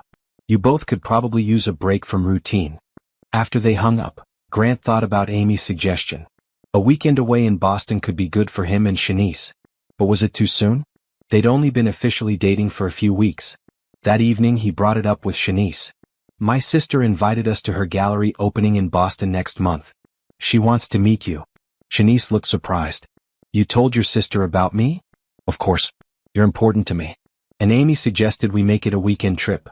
There's a lot to see in Boston. We could do touristy things, eat good food, actually relax. That sounds wonderful, Shanice said. But what about Brianna? I thought maybe she could stay with LaToya? If LaToya's willing. We'd only be gone 2 nights. Shanice bit her lip, considering. I've never left her for that long. Not since James died. You don't have to decide right now. Think about it. A few days later, Shanice told him she'd talked to LaToya, who had enthusiastically agreed to watch Brianna. She says I need a break. And that you and I need time alone together without a 7-year-old chaperone. Grant laughed. LaToya's not wrong. They made plans for the Boston trip. Grant arranged flights and a hotel, insisting on covering the expenses despite Shanice's protests. This is a gift, he said firmly. Let me do this for you. In the weeks leading up to the trip, Grant found himself falling more deeply for Shanice with each passing day. He loved the way she laughed at his terrible jokes. The way she pushed back when she disagreed with him at work. The way she mothered Brianna with patience and love. The way she looked at him when she thought he wasn't paying attention. One evening, about a month into their relationship, they were on her balcony after Brianna had gone to bed. Shanice was quiet, lost in thought. What are you thinking about? Grant asked. James, she said honestly. His birthday would have been this week. He would have been 36. Grant felt a pang of something that wasn't quite jealousy. He'd known this would be part of their relationship, these moments when Shanice's grief rose to the surface. Tell me about him, Grant said. What was he like? Shanice smiled, though tears glistened in her eyes. He was funny. Really funny. He could make me laugh even when I was furious with him. He loved Brianna so much. The day she was born he cried. just stood there in the delivery room with tears running down his face saying, we made a person, over and over. Grant smiled at the image. He worked in construction. He was good with his hands, could fix anything. Our house was always full of his projects. Half-finished repairs, furniture he was building. He drove me crazy sometimes, but I loved that about him. He wasn't afraid to try things. He sounds like he was a great guy, Grant said. He was. Not perfect. We fought sometimes like all couples. But we always made up. We had plans, you know? We were going to have 2 more kids. Buy a bigger house. Take Brianna to Disney World when she got older. And then he got sick and all those plans just vanished. Grant reached over and took her hand. I'm sorry you lost him. I'm sorry Brianna lost her father. And I want you to know that talking about him doesn't bother me. He was part of your life, a huge part. I don't expect you to pretend he didn't exist. Shanice squeezed his hand. Thank you for understanding. Some people get uncomfortable when I mention him. I'm not some people, Grant said. And James will always be Brianna's father. I'm just grateful you're willing to let me be part of your life now. They sat together in comfortable silence, hands linked, looking at the stars. Grant thought about the different kinds of love that could exist in one life. Shanice had loved James completely. But that didn't mean she couldn't love again. Love didn't run out. It just changed, adapted, found new forms. Inside the apartment, Brianna called out. They went in to find her standing in her bedroom doorway looking sleepy. I had a bad dream, she said. Shanice knelt down to hug her. Want to tell me about it? I dreamed that everyone went away and I was alone. Grant's heart broke a little. This child carried fear like a weight, worry that the people she loved would disappear like her father had. We're not going anywhere, baby, Shanice promised. I'm right here. I'll always be right here. Brianna looked at Grant. Will you stay too? Even when Mama and I are being annoying? Grant crouched down to her level. Brianna, you and your mom are never annoying. And yes, I'm staying. For as long as you'll have me. Forever. Brianna asked. It was too soon to promise forever. But looking at this little girl's hopeful face, Grant found himself saying, I hope so. Shanice got Brianna settled back in bed and Grant prepared to leave. At the door, Shanice hugged him tightly. Thank you, she whispered. For being patient with us. For understanding that we're a package deal, grief and all. Best package I've ever encountered, Grant said and meant it. As he drove home, Grant thought about Brianna's question. Forever. He wanted that. Wanted to be part of their lives permanently. But he also understood that trust took time, especially for people who had lost so much. He'd wait. He'd prove himself. And hopefully one day forever wouldn't be just a possibility. It would be their reality. The morning of the Boston trip arrived with unexpected nervousness from Shanice. Grant picked her up early, finding her double-checking her small suitcase for the 3rd time while Brianna bounced around the apartment. Mama, you packed your toothbrush already? Brianna said. I saw you put it in there. I know, baby. I just want to make sure I didn't forget anything. You're going to be gone for 2 days, not 2 months, LaToya said from the kitchen where she was making breakfast. She'd come over early to spend time with Brianna before Shanice left. I've never left her this long, Shanice said quietly to Grant. We don't have to go, Grant said. We can cancel. No, I want to go. I'm just being silly. Brianna ran over and hugged her mother. Mama, I'm going to be fine. LaToya and I are going to have so much fun. We're going to make cookies and watch movies and she promised to take me to the park. That's right, LaToya confirmed. We've got this covered. You two go have a good time.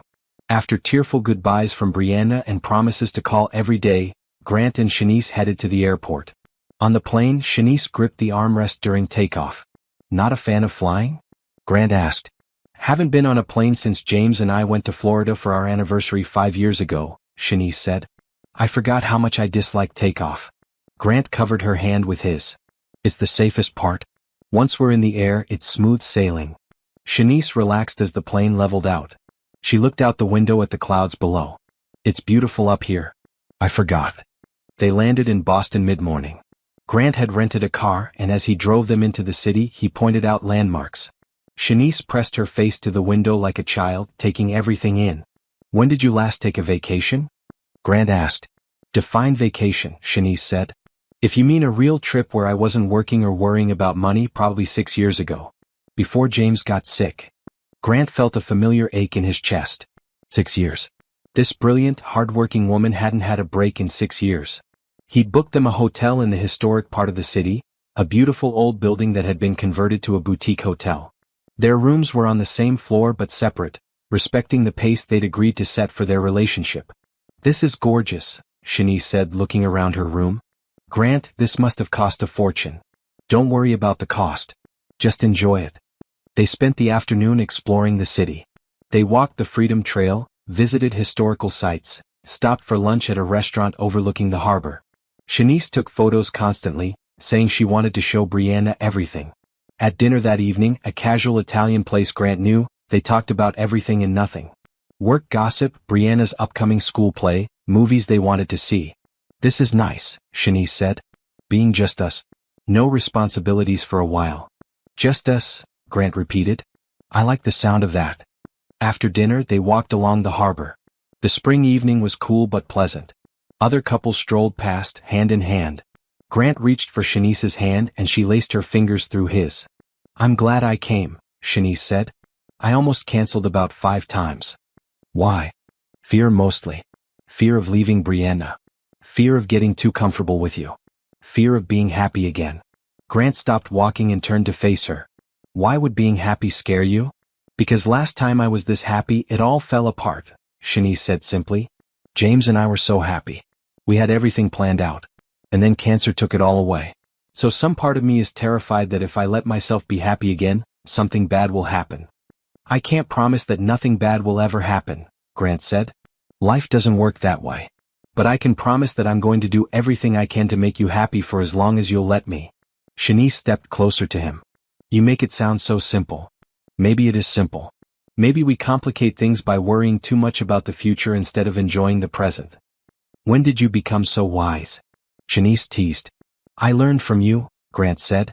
"You taught me that strength isn't about having everything under control. It's about adapting when things fall apart. About finding hope even in the hardest times."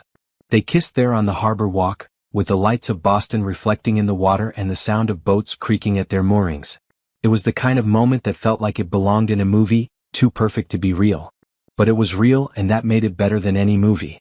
The next day was Amy's gallery opening. Grant had never seen his sister so nervous. The gallery was in a trendy neighborhood, its white walls covered with Amy's paintings. She'd always been talented, but these pieces showed growth and maturity Grant hadn't seen in her earlier work.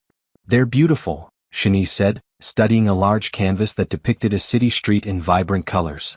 Amy appeared beside them, looking relieved. "You really think so?" "Absolutely. You have a gift for capturing light." Amy smiled. "Thank you. And you must be Shanice. Grant talks about you constantly." "He does." Shanice glanced at Grant. "Oh yes. Shanice did this amazing thing at work. Shanice made the best lasagna. Shanice taught Brianna to ride a bike. I half expected you to be 10 feet tall based on his descriptions." Grant felt his face heat up. "Amy?" "It's sweet," Amy said. "I've never seen my brother so smitten." Other guests began arriving and Amy had to play host. Grant and Shanice wandered through the gallery looking at each piece. Several people approached them, fellow attendees discussing the art. "Your sister is very talented," an older woman said to Grant. "These paintings have real depth." At the end of the evening, after most guests had left, Amy joined them with 3 glasses of champagne. "To successful openings," she said, raising her glass. They toasted, and Amy studied Shanice with open curiosity. "So Grant tells me you work for his company," Amy said. "I do. I'm an accountant." "And you have a daughter?" "Brianna. She's 7. Amy nodded. Grant mentioned her too. "He's quite taken with her." "She's pretty taken with him," Shanice said. "He's been wonderful with her." "My brother wasn't always great with emotions," Amy said. "Growing up he was all business all the time. Our parents loved that about him. I was the disappointment who wanted to paint instead of pursuing something practical." "I don't think you're a disappointment," Grant said quietly. Amy looked at him with surprise. "You don't?" "Never did. I was jealous actually. You knew what you wanted and you went for it. I spent so long trying to be what everyone else wanted that I forgot to figure out what I wanted." "And what do you want now?" Amy asked. Grant looked at Shanice. "I want to be happy. I want to build something real with someone who matters. I want to stop measuring success in dollars and start measuring it in moments that matter." Amy's eyes softened. "You really have changed. Shanice, whatever you're doing, keep doing it. My brother needed someone like you. That night, back at the hotel, Grant walked Shanice to her room. They'd had wine with dinner and more champagne at the opening, and Shanice was pleasantly relaxed. "Your sister is great," she said, leaning against her door frame. "I like her. She likes you too. I could tell." "Grant?" Shanice's voice turned serious. "Can I ask you something?" "Anything. Do you ever worry that this is moving too fast? That we're building something that might not last?" Grant thought about his answer carefully. "Sometimes. But then I remember that you can't time love. Comes when it comes. And I'd rather risk everything for something real than play it safe and end up with nothing." "You're right," Shanice said. "And I'm tired of being scared. I'm tired of holding back because of what might happen. James wouldn't want me to live like that." "What would he want for you?" "Happiness. He always said that more than anything he wanted me to be happy. Even at the end when he was so sick, he made me promise I wouldn't stop living just because he was gone." "He sounds like he loved you very much." "He did. And I think he'd like you. You're different from him but in good ways. He was spontaneous and adventurous. You're thoughtful and steady. But you both have the same kind heart." They kissed goodnight, a long, sweet kiss that left Grant's head spinning. As he walked to his own room, he felt more certain than ever that he was exactly where he was supposed to be. The flight home the next day was relaxed. Shanice dozed against his shoulder for part of the journey, and Grant found himself thinking about the future. About whether there was a future where this became permanent. When they picked up Brianna from LaToya's apartment, the little girl launched herself at her mother with squeals of joy. "Mama, I missed you so much. We made cookies and LaToya taught me to braid hair and we watched 3 movies. 3 movies? Shanice laughed. "Someone had a good weekend." "The best weekend," Brianna confirmed. Then she turned to Grant. "Did you have fun in Boston?" "I did. Your mom and I saw some amazing art and ate great food." "Did you bring me anything?" "Brianna," Shanice said warningly. But Grant was already pulling a small wrapped package from his bag. "I might have found a little something in a museum gift shop." Brianna opened it to find a book about art and a set of colored pencils. Her face lit up. "Thank you, Grant. Can we draw together?" "Anytime you want." Over the next few weeks, their relationship deepened. Grant became a constant presence in Shanice and Brianna's lives. He attended Brianna's school play, where she had 3 lines as a flower in the spring pageant. He helped Shanice repaint her kitchen, a project that ended with more paint on them than on the walls. He introduced them to his favorite hiking trail, and they spent a Sunday afternoon exploring nature together. At work, Shanice continued to excel. She'd become one of the team leaders, mentoring newer employees and taking on complex projects. Grant watched her confidence grow, her shoulders straightening a little more each day as she realized her worth. One evening, about 2 months after they'd started dating, Trevor and Nicole invited them over for dinner. It was a warm May evening and they ate on Trevor's back patio. "I have to say, you two are disgustingly cute together," Nicole said, watching Grant and Shanice interact. "We are not," Shanice protested, laughing. "You really are," Trevor agreed. Grant actually smiled in the board meeting yesterday. Smiled. In a board meeting. "The presentation went well," Grant defended himself. "The presentation was boring as usual," Trevor said. "But you smiled anyway because you were thinking about something else. Or someone else." Shanice turned to Grant. "Were you thinking about me in your board meeting?" "Maybe," Grant admitted. Nicole raised her glass. "To new love. May it continue to make board meetings more bearable." They all laughed and toasted. Later, while the men were clearing dishes, Nicole pulled Shanice aside. "Can I tell you something?" Nicole said. "When I met Trevor, I was working 3 jobs too. Waitressing, cleaning houses, anything to make ends meet. I was broke, tired, and convinced I'd never have anything better." "How did you two meet?" Shanice asked. "He came into the restaurant where I worked. We started talking. He asked me out and I almost said no because I thought we were from different worlds. But he convinced me to give him a chance." Nicole smiled at the memory. "Best decision I ever made. Not because of his money or his success but because he saw me. The real me, not just the struggling waitress." "Grant sees me too," Shanice said softly. "I know.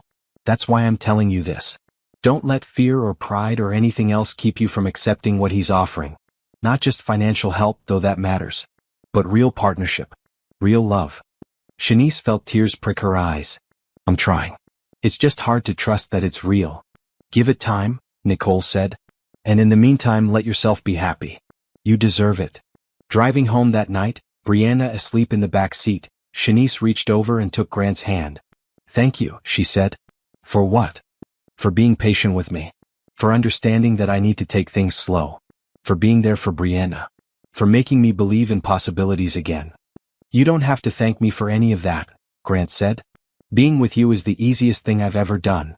I have something to tell you, Shanice said, her voice nervous. Something important. Grant glanced at her, concerned. Okay. I love you, Shanice said in a rush. I know it's only been a couple of months and maybe it's too soon to say it, but I can't keep it inside anymore. I love you, Grant Whitmore. Grant pulled the car over to the side of the road and turned to face her. Say that again. I love you. He cupped her face in his hands. I love you too. I've loved you for weeks, but I was afraid to say it. Afraid it would scare you away. I'm not scared anymore, Shanice said. Well, maybe a little scared. But the good kind of scared. The excited kind. They kissed while Brianna slept peacefully in the back seat, unaware that her mother had just taken a leap of faith that would change all their lives. The weeks following their declarations of love brought a new dimension to their relationship. Grant found himself thinking in terms of we instead of I, considering Shanice and Brianna in every decision he made. One Saturday in early June, Grant woke with an idea. He called Shanice before breakfast. How do you and Brianna feel about spending the day together? I have something I want to show you. Something mysterious? Shanice asked, and he could hear the smile in her voice. You'll see. He picked them up an hour later. Brianna bounced in the back seat, trying to guess where they were going. The zoo? Nope. The beach? Not quite. The moon? Grant laughed. Definitely not the moon. He drove them out of the city to a neighborhood he'd been exploring recently. Tree-lined streets, good schools, parks within walking distance. He pulled up in front of a house with a for sale sign in the yard. Why are we stopping here? Shanice asked. Because I want your opinion on something, Grant said. Come on. The realtor he'd contacted was waiting. The house was a two-story craftsman style with a wide front porch, painted a cheerful blue. Inside, sunlight streamed through large windows. There was a spacious living room, a kitchen with an island for bedrooms upstairs. Brianna ran through the house, exclaiming over every detail. Mama, look, there's a window seat in this bedroom. And the backyard has a swing set. Shanice walked through more slowly, touching the walls, looking out the windows. Grant watched her, trying to read her expression. Grant, she said quietly when they were alone in the kitchen. Why are we looking at this house? Because my house is too big for one person, Grant said. And your apartment, while nice, is small for two. This house could be perfect for all of us. Brianna could have her own room. There'd be space for a home office for you. The backyard is great for a garden. All of us, Shanice repeated. I'm not proposing marriage, Grant said quickly. Not yet. But I'm thinking about the future. About what our life could look like. And I wanted you to be part of that conversation. To see if maybe you could imagine us all living here together. Shanice looked around the kitchen. It's beautiful. But Grant, I can't afford a house like this. We'd own it together. I'd pay more since I earn more, but it would be ours. Both our names on the deed. A real partnership. That's a huge step. I know. And you don't have to decide now. But I wanted you to see it. To think about it. Brianna came running back in. Mama, can we live here? Please? My room could have the window seat and Grant's room could be next to yours, and there's even a room that could be for when LaToya visits. Shanice looked at her daughter's hopeful face, then at Grant's. Let me think about it, she said. Over the next few days, Shanice was quieter than usual. Grant gave her space, not pushing for an answer. But he could see her mind working, considering all the implications. On Wednesday evening, she asked if they could talk after Brianna went to bed. Grant came over, his stomach in knots. They sat on her balcony, the place where they'd had so many important conversations. I've been thinking about the house, Shanice said. And about us. And about what I want for Brianna and for myself. Grant waited, hardly breathing. For 2 years I've been in survival mode. Just trying to get through each day. I had a plan. Work hard, save money, provide for Brianna, eventually claw my way back to stability. It was a long-term plan. 5 years, maybe 10, before I could think about things like owning a home or having a real relationship. But then you showed up, Shanice continued. And you offered me things I thought were years away. A good job. Financial security. A chance to actually live instead of just survive. And now you're offering me a home. A real home. With you. I am, Grant confirmed. It scares me, Shanice admitted. Moving this fast. Relying on you. What if something goes wrong? What if we break up and I lose everything again? We could write up an agreement, Grant suggested. Legal protection for both of us. If things don't work out, you keep your share of the house equity. I wouldn't leave you with nothing, Shanice. I'd never do that. I know you wouldn't. That's not really what I'm worried about. Shanice took a deep breath. I'm worried that I'll forget how to be independent. That I'll get comfortable and stop pushing myself. I worked so hard to survive on my own. I don't want to lose that person I became. Grant reached for her hand. You could never lose that strength. It's part of who you are. Living with me wouldn't make you less independent. It would just mean you don't have to fight every battle alone anymore. Shanice was quiet for a long moment. Then she said, Okay. Grant's heart leaped. Let's do it. Let's buy the house. Let's build a life together. Shanice smiled, though tears shone in her eyes. I'm tired of being scared. I'm tired of holding back. James told me to live to be happy. So that's what I'm going to do. Grant pulled her into his arms, holding her tight. You won't regret this. I promise. I know I won't. They told Brianna the next morning over breakfast. The little girl's scream of joy probably woke the neighbors. We're really moving into the blue house? Really? Really, Shanice confirmed. Grant and I are going to be partners. We're going to share the house and build a life there together. Brianna threw her arms around both of them. This is the best day ever. Can I paint my room purple? We'll see, Shanice laughed. The next few weeks were a whirlwind of activity. Grant made an offer on the house, which was quickly accepted. They went through inspections and paperwork. Shanice insisted on contributing what she could to the down payment, wanting to feel like an equal partner. I know you could pay for the whole thing, she said. But this needs to feel like mine too. Like something I earned. Grant understood. They worked out an arrangement that felt fair to both of them. They spent weekends planning the move, discussing paint colors and furniture placement. Brianna drew elaborate designs for her room, each one more colorful than the last. One evening, while they were packing boxes in Shanice's apartment, she pulled out a photo album Grant had never seen before. Wedding photos, baby photos, family pictures. This is James, she said, showing Grant a picture of a handsome man with a bright smile. This was our wedding day. Grant studied the photo. James looked happy, vibrant, alive. Nothing like the sick man Shanice had described caring for in his final months. You looked beautiful, Grant said. I was so young. We both were. 23 and convinced we had everything figured out. Shanice traced the photo with one finger. I want Brianna to have these pictures in the new house. I want her to remember her father. Is that okay? Of course it is, Grant said. James was part of your life. Part of Brianna's life. His photos belong in our home. Our home, Shanice repeated softly. I love the sound of that. The moving day arrived in late June. LaToya came to help, along with Trevor and Nicole. Grant had hired professional movers for the heavy lifting, but there were still dozens of boxes to unpack and organize. This kitchen is amazing, LaToya said, exploring the space. Shanice, you're going to love cooking in here. I can't wait, Shanice admitted. I want to host Thanksgiving this year. Have everyone over for a real family dinner. Family, LaToya said, glancing at Grant. That's what you are now, aren't it? We're getting there, Shanice said. By evening, the main rooms were set up. Brianna's purple room was a priority, and she helped arrange her books and toys with serious concentration. When she was finally satisfied, she threw herself onto her new bed. This is my room. All mine. It's perfect. That night, after everyone had gone home and Brianna was asleep in her purple room, Grant and Shanice stood in the kitchen of their new home. We did it, Shanice said. We did. I can't believe this is real sometimes. 6 months ago I was unconscious on a couch, dying. And now I'm here in this beautiful house with you. Grant wrapped his arms around her from behind. You fought your way here. You survived and rebuilt and took chances. This is just the beginning, Shanice. The beginning of what? Of everything, Grant said. Of the life we're going to build together. They stood there in the quiet kitchen, holding each other, thinking about all the roads that had led them to this moment. A frozen morning when a desperate child had asked a stranger for help. A choice to stop running and start caring. Small decisions that had led to this big, beautiful life. Over the next few weeks, they settled into their new routine.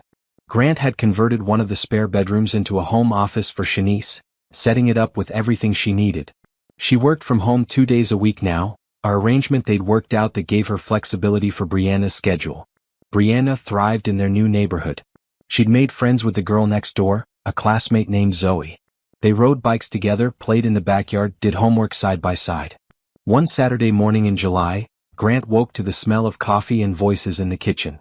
He found Shanice and Brianna making pancakes together, a weekend tradition that had started in the tiny apartment and continued in the new house. "Morning," he said, kissing Shanice's cheek. "Morning. Sleep okay?" "Better than okay." Brianna set the table while they cooked. It was such a normal domestic scene. Nothing dramatic or exciting. Just a family having breakfast on a Saturday morning. But to Grant, who'd spent so many years in that empty house, it was everything. After breakfast they worked in the garden. Shanice had decided to grow vegetables and they planted tomatoes, peppers, and herbs. Brianna's job was to water everything, which she took very seriously. "Look, the tomatoes are getting bigger," she exclaimed. "They'll be ready to eat soon," Shanice said. "We can make salsa." "With chips." "Definitely with chips." That evening, after Brianna was in bed, Grant and Shanice sat on their front porch swing, watching fireflies in the yard. "I talked to my therapist today," Shanice said. She'd started seeing a counselor a few months ago, working through her grief and the trauma of those hard years. "How did it go?" "Good. We talked about guilt. About how I sometimes feel guilty for being happy now, like I'm betraying James by moving on." Grant waited, letting her work through her thoughts. "She reminded me that grief and joy can exist at the same time. That loving you doesn't mean I didn't love James. That building this life doesn't erase the life I had before." "Your therapist is wise," Grant said. "She is. And she asked me something interesting. She asked if I thought James would want me to be happy." "What did you say?" "I said yes, absolutely. He made me promise on his deathbed to find joy again. To not let his death be the end of my story." Shanice turned to look at Grant. "I think he'd like you. I think he'd be glad I found someone who treats me and Brianna well. Someone who makes us laugh. Someone who chose to be family when he didn't have to be." Grant felt emotion tighten his throat. "I hope I'm living up to his expectations." "You are," Shanice said firmly. "You absolutely are." They rocked gently on the swing, comfortable in the silence. The fireflies danced their ancient dance, tiny lights in the darkness. Inside the house, in her purple room, Brianna slept peacefully. And on that porch, two people who had found each other in the most unexpected way held hands and watched the stars come out. Life wasn't perfect. There were still hard days, moments of doubt, challenges to navigate.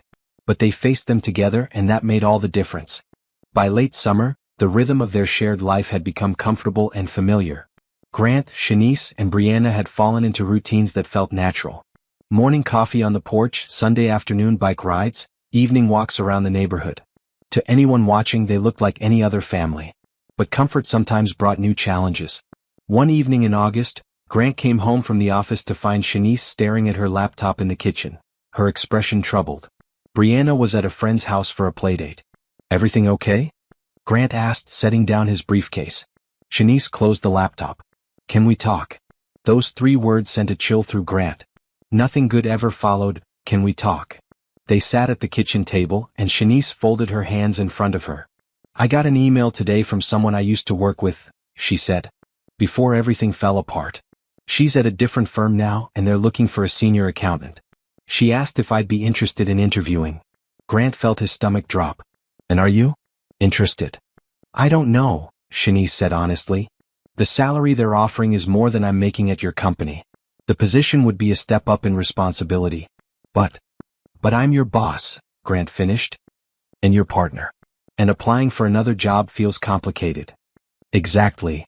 Shanice met his eyes. "I love working at your company. You've been great, everyone has been supportive. But sometimes I wonder if I'm really earning my success or if people are just being nice because I'm with you."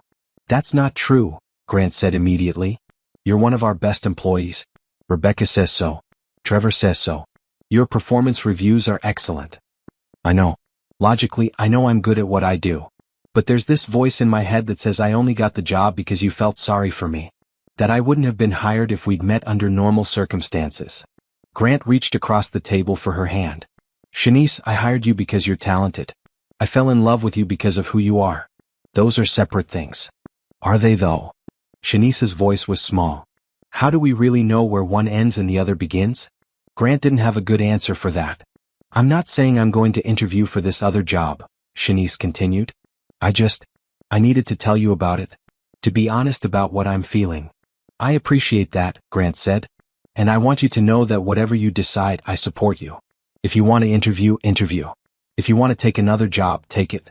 Your career is yours. I won't hold you back.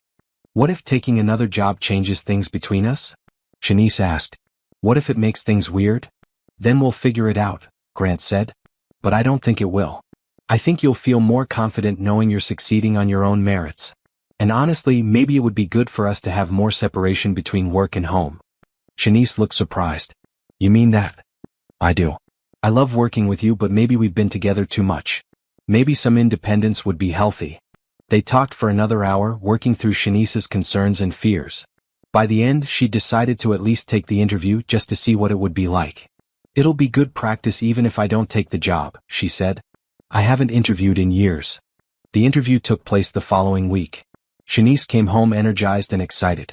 It went really well, she told Grant. They were impressed with my recent work. They asked smart questions. And the position would involve more client interaction, which I'd love. Sounds like it was a good experience, Grant said, trying to keep his voice neutral. The truth was, he didn't want Shanice to leave his company. He'd grown used to seeing her every day at the office, stealing moments to talk between meetings. But he also recognized that holding her back would be selfish. A week later, Shanice got the offer. The salary was 15% higher than what she was currently making. The benefits were comparable. The commute would be about the same. I don't know what to do, she said to LaToya over coffee while Grant watched Brianna at soccer practice. Grant says he supports whatever I choose, but what if he secretly wants me to stay? Have you asked him?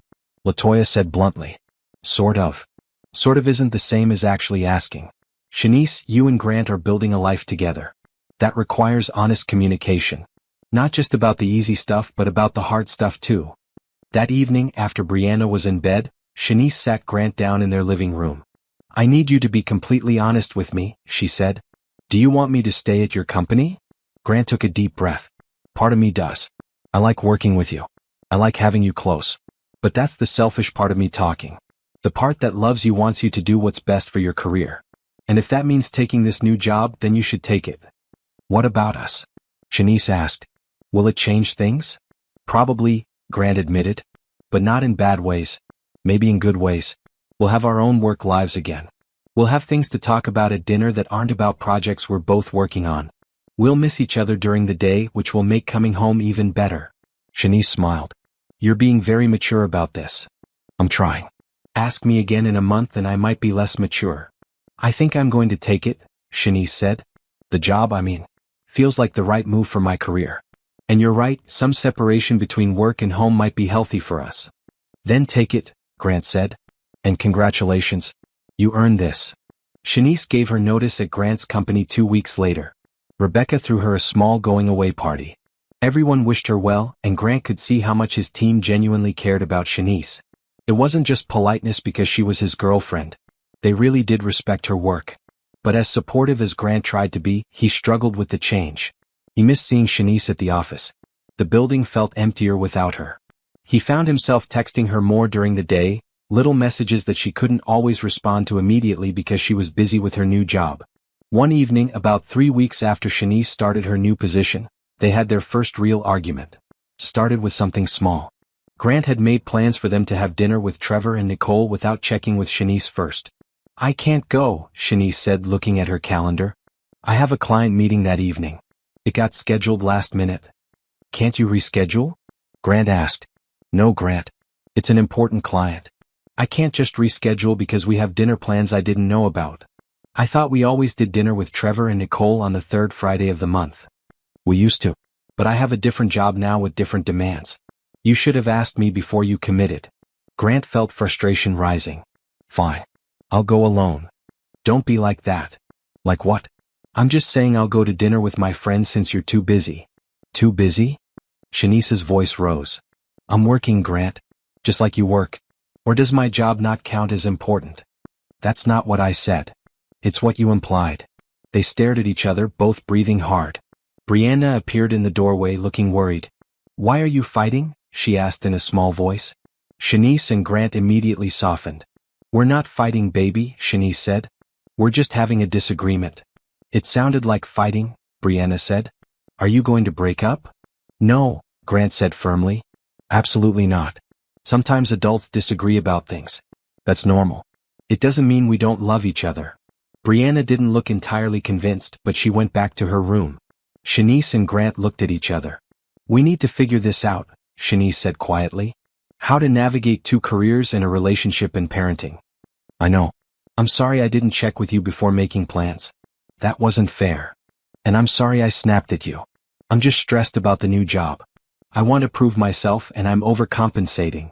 They talked it through, establishing new rules for scheduling and communication. Grant would check before making plans. Shanice would try to give him a heads up about her schedule at the start of each week. They'd both be more flexible and understanding. But the tensions didn't disappear entirely. Over the next few weeks, there were more small conflicts.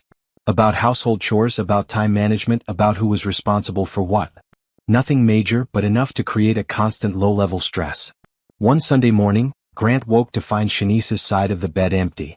He found her sitting on the back porch, coffee in hand, staring at the garden they'd planted together. Couldn't sleep? He asked, sitting beside her. I've been thinking, Shanice said. About us. About whether this is working. Grant's heart seized. What do you mean? I mean we're fighting more than we used to. We're both stressed. We're struggling to balance everything. Maybe we moved too fast. Maybe living together was a mistake. Don't say that, Grant said, fear making his voice sharp. We're just adjusting. Every relationship goes through rough patches. But what if it's more than a rough patch? Shanice turned to look at him. What if we're not actually compatible in the long term? What if the foundation of our relationship was you saving me, and now that I don't need saving anymore, there's nothing holding us together? That's not true, Grant said desperately. I love you. I love Brianna. You're not a charity case to me, Shanice. You never were. I know you believe that. But sometimes I wonder if I believe it. If I really think I deserve this life, this happiness. Or if part of me is just waiting for it all to fall apart. Grant reached for her hand. Talk to me. Help me understand what you're really feeling. Shanice took a shaky breath. I'm scared, Grant. I'm scared that I'm not good enough for you. That eventually you'll realize you could do better. I'm scared that I'm failing at everything. My job, parenting, this relationship. I'm scared that Brianna is going to be hurt when this all falls apart. And I'm scared that I'm self-sabotaging because I don't know how to let myself be happy. Hey, Grant said gently. Look at me.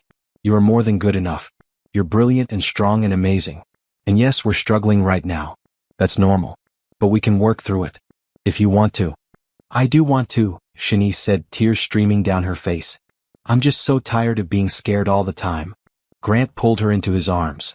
Then let's figure out how to fix this. Together. Maybe we need couples counseling. Maybe we need to adjust our routines again. But we can figure it out if we both want to. I want to, Shanice repeated. I really do. They spent the rest of the morning talking, really talking about their fears and needs and expectations. They made a plan to see a relationship counselor, to work on their communication skills. They also decided to institute a weekly check-in, where they discuss any issues before they built up into bigger problems. That week they had their first counseling session. The therapist, a woman named Dr. Patel, asked them to each describe what they wanted from the relationship. I want partnership, Shanice said. True partnership where we're equals. Where my voice matters as much as Grant's. I want that too, Grant said. But I also want Shanice to feel secure enough in the relationship to tell me when she's struggling, instead of letting it build up until we explode at each other. And what's preventing that? Dr. Patel asked. They both thought about it. Finally, Shanice said, I'm afraid of being a burden. I spent so long being the person who needed help that I don't know how to ask for help even when I need it. And I'm afraid of losing her, Grant admitted. So I try to fix everything instead of just listening. I want to solve problems, but sometimes Shanice just needs me to hear her. Dr. Patel nodded. Those are both very normal fears. And they're both things we can work on. Over the next few weeks, with Dr. Patel's guidance, they worked on their communication. Grant learned to listen without immediately jumping to solutions. Shanice learned to express her needs without feeling guilty. They practiced having difficult conversations without letting them escalate into fights. It wasn't easy. There were setbacks and moments of frustration. But slowly things began to improve. One evening in September, Grant came home to find Shanice and Brianna making dinner together. The kitchen was a mess, vegetables everywhere, flour on both their faces. But they were laughing. What's all this? Grant asked. We're making homemade pasta, Brianna announced proudly. From scratch. It's a disaster, Shanice admitted, gesturing at the chaos. But we're having fun. Grant looked at the scene. His girlfriend and her daughter, covered in flour, laughing together in their kitchen. And he realized that this was what he'd been missing in those difficult weeks. Not perfection but joy. Not solving every problem but sharing in the mess of life. Can I help? He asked. Only if you promise not to try to organize our chaos, Shanice said with a smile. Deal. That evening they ate lumpy, imperfect pasta at their kitchen table. Brianna told them about her day at school. Shanice talked about a challenging client she'd won over. Grant shared a funny story from his morning meeting. It was ordinary and imperfect and absolutely wonderful. After Brianna went to bed, Grant and Shanice cleaned the kitchen together. We're going to be okay, aren't it? Shanice said. We are, Grant confirmed. We're figuring it out.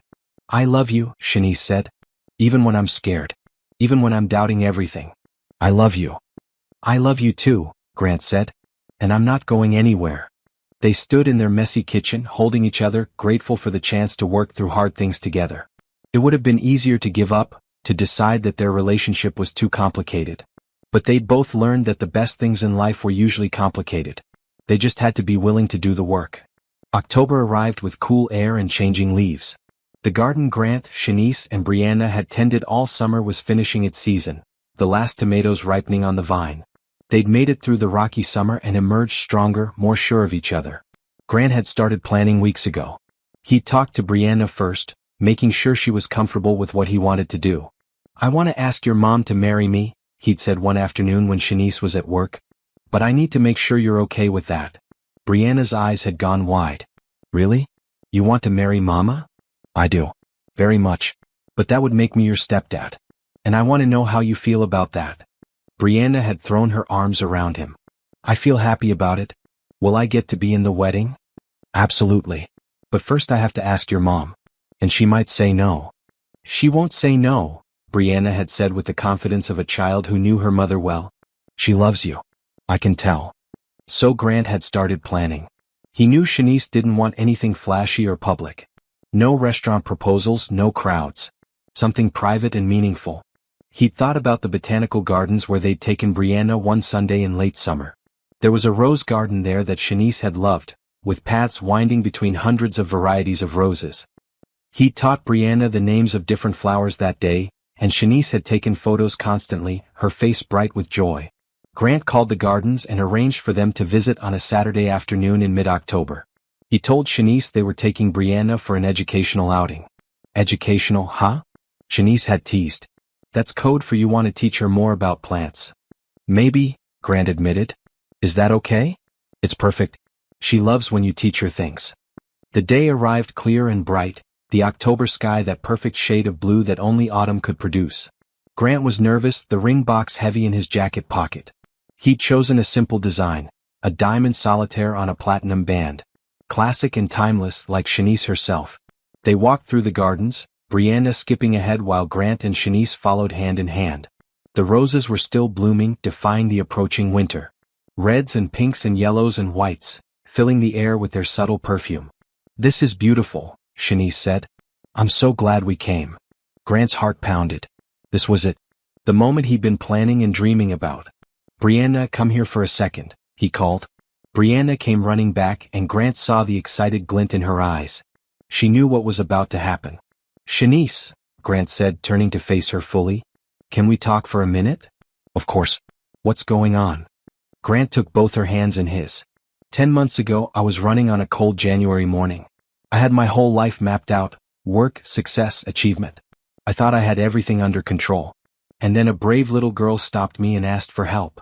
Shanice's eyes were already filling with tears. She glanced at Brianna, who was bouncing on her toes with barely contained excitement.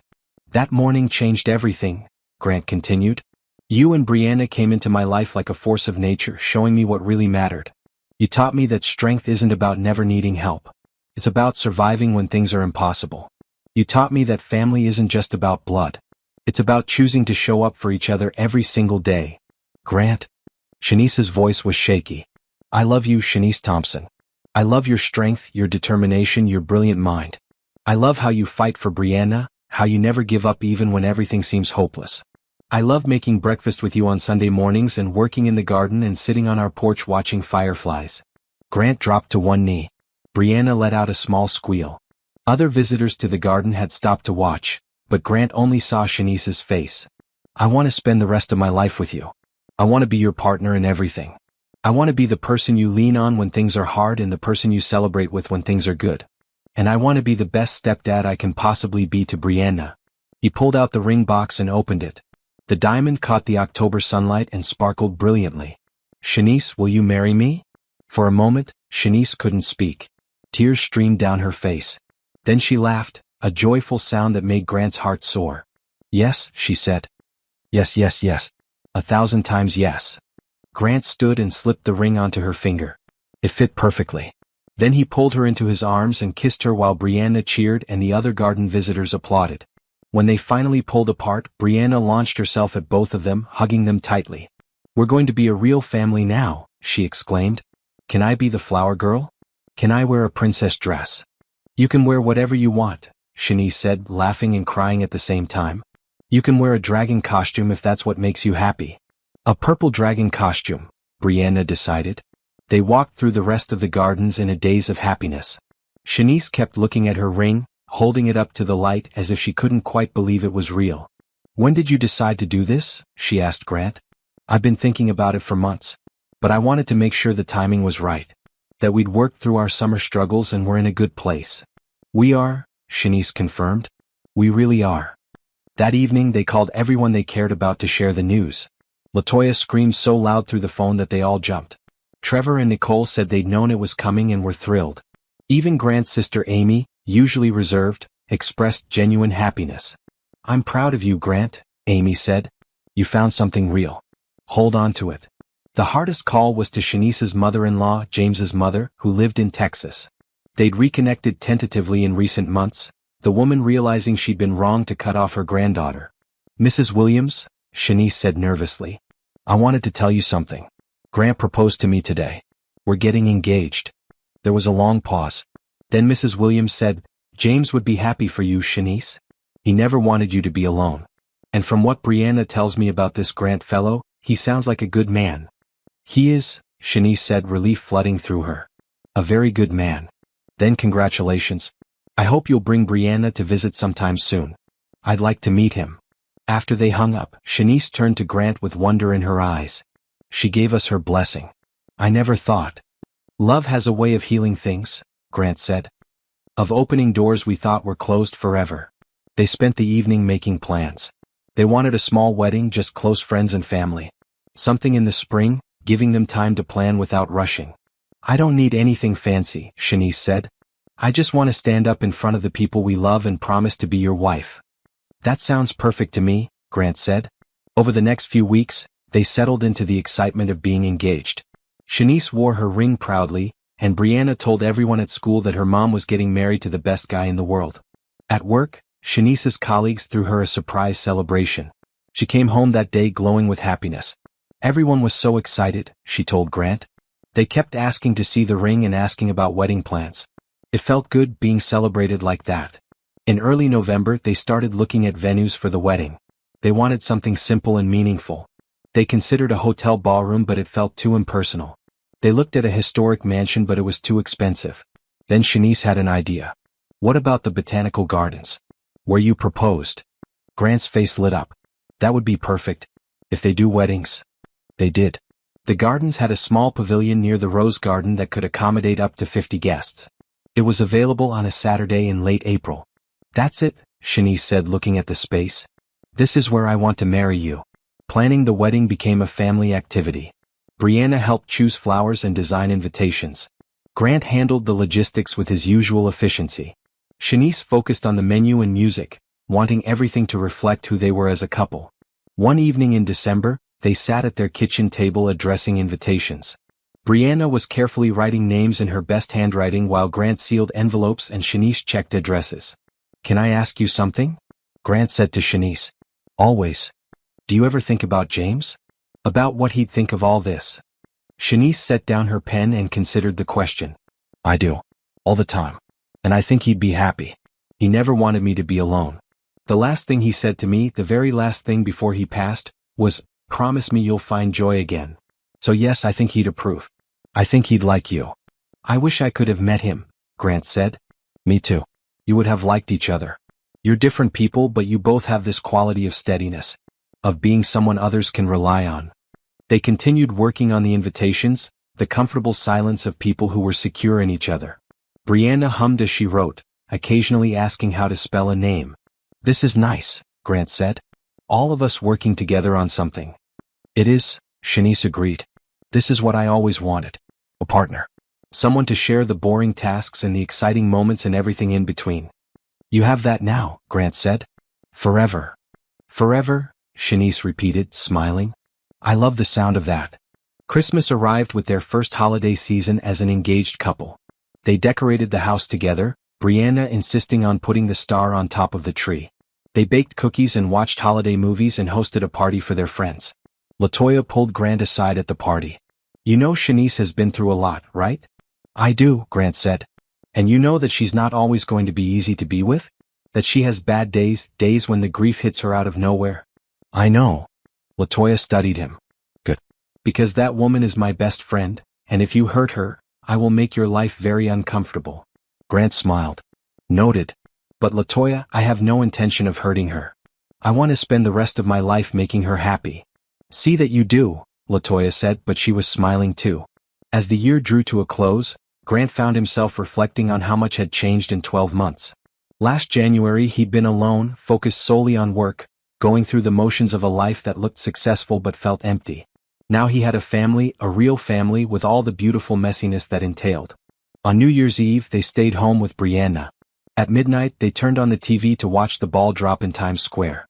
Brianna, struggling to stay awake, was curled up between them on the couch. As the countdown began, Grant looked at Shanice. She was watching the screen, her profile illuminated by the television's glow, a soft smile on her face. And he thought about how a single moment of choosing to help had led to this. A life full of love and purpose. "Happy New Year," Shanice said, kissing him as the clock struck 12.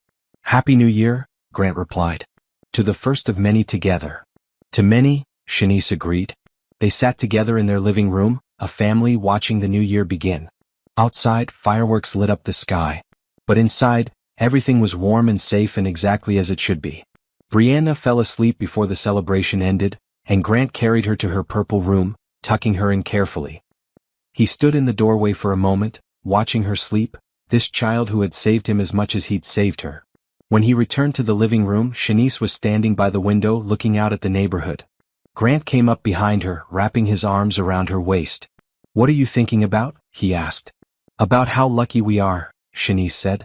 "How easily things could have gone differently. If you'd been running 5 minutes earlier or later. If I'd been too proud to accept your help. If Brianna hadn't been brave enough to ask a stranger for help. So many things had to go right for us to be standing here." "Fate," Grant suggested. "Maybe," Shanice said. "Or maybe just the universe rewarding us both for not giving up. For choosing to take chances on each other." They stood together, watching the last of the fireworks fade from the sky. The new year stretched ahead of them, full of possibilities. A wedding to plan, a life to build, a future to create together. "I can't wait to marry you," Grant said. "For more months," Shanice replied. "And then I'll be Mrs. Whitmore." "Or I could be Mr. Thompson," Grant suggested. "I'm flexible." Shanice laughed. "We'll figure it out. We have time." Time. That was what they had now, what neither of them had been sure they'd have a year ago. Time to love and build and grow. Time to be a family. Time to create the kind of life they'd both thought was impossible. And that, Grant thought as he held his fiancée in their living room while their daughter slept peacefully upstairs, was the greatest gift of all. April arrived with warming temperatures and the promise of new beginnings. The botanical gardens where Grant had proposed were in full bloom, more beautiful than Shanice had imagined when they'd booked it months ago. Cherry blossoms lined the paths, tulips created carpets of color, and the rose garden where they'd hold the ceremony was a riot of blooms. The week before the wedding was a blur of final preparations. Grant took the week off from work and Shanice did the same from her job. They spent the days finalizing details, making sure everything was perfect. On Wednesday, Amy arrived from Boston. She'd volunteered to coordinate the wedding day logistics, proving to be surprisingly organized despite her artistic temperament. Someone in this family needs to be practical, she said, reviewing the timeline with military precision. Grant, you're too nervous to think straight. Shanice, you're trying to do everything yourself. So I'm taking over. Neither of them argued. Brianna's purple dress arrived that same day. Not a dragon costume as she joked about, but a beautiful purple gown that made her look like a princess. She twirled in it repeatedly, unable to contain her excitement. I'm going to be the best flower girl ever, she declared. You already are, Shanice said, watching her daughter with tears in her eyes. On Thursday, Trevor and Nicole came over for dinner. They'd become close friends, a couple who understood the challenges of building a life together when you came from different backgrounds. Nervous? Trevor asked Grant while they grilled vegetables in the backyard. Terrified, Grant admitted. But in a good way. That's normal. I was a mess before my wedding. But once I saw Nicole walking down the aisle, everything else disappeared.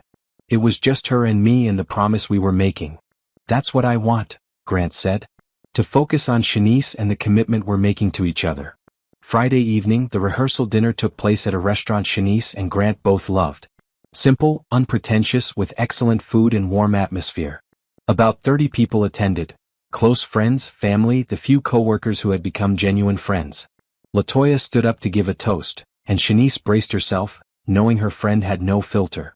I've known Shanice for 8 years, LaToya began. I've seen her at her best and her worst. I watched her fall in love with James. I was there when Brianna was born.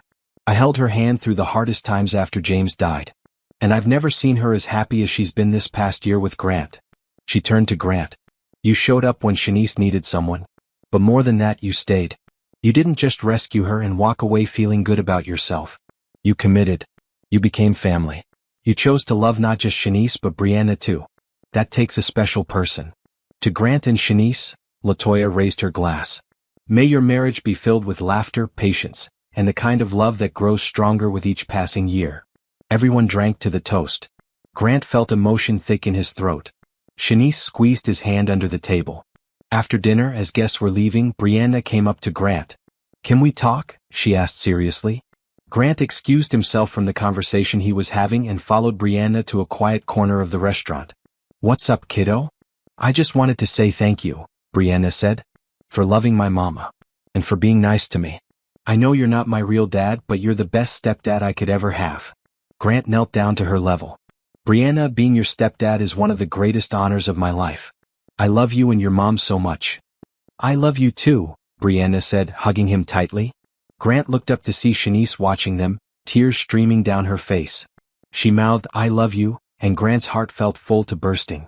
The wedding day arrived with perfect weather. Clear skies, warm sun, a gentle breeze. Grant woke early in the house he'd soon be sharing officially with his wife. He'd spent the night there alone at Amy's insistence that he and Shanice have one last night apart before the wedding.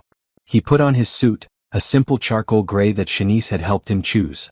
As he adjusted his tie, he thought about Shanice in the hotel where she and Brianna had spent the night, getting ready with LaToya and Amy's help. Trevor arrived to drive him to the gardens. Ready? He asked. More than ready. At the botanical gardens, chairs had been set up in the rose garden, arranged in a semicircle around the small arch where they'd exchange vows.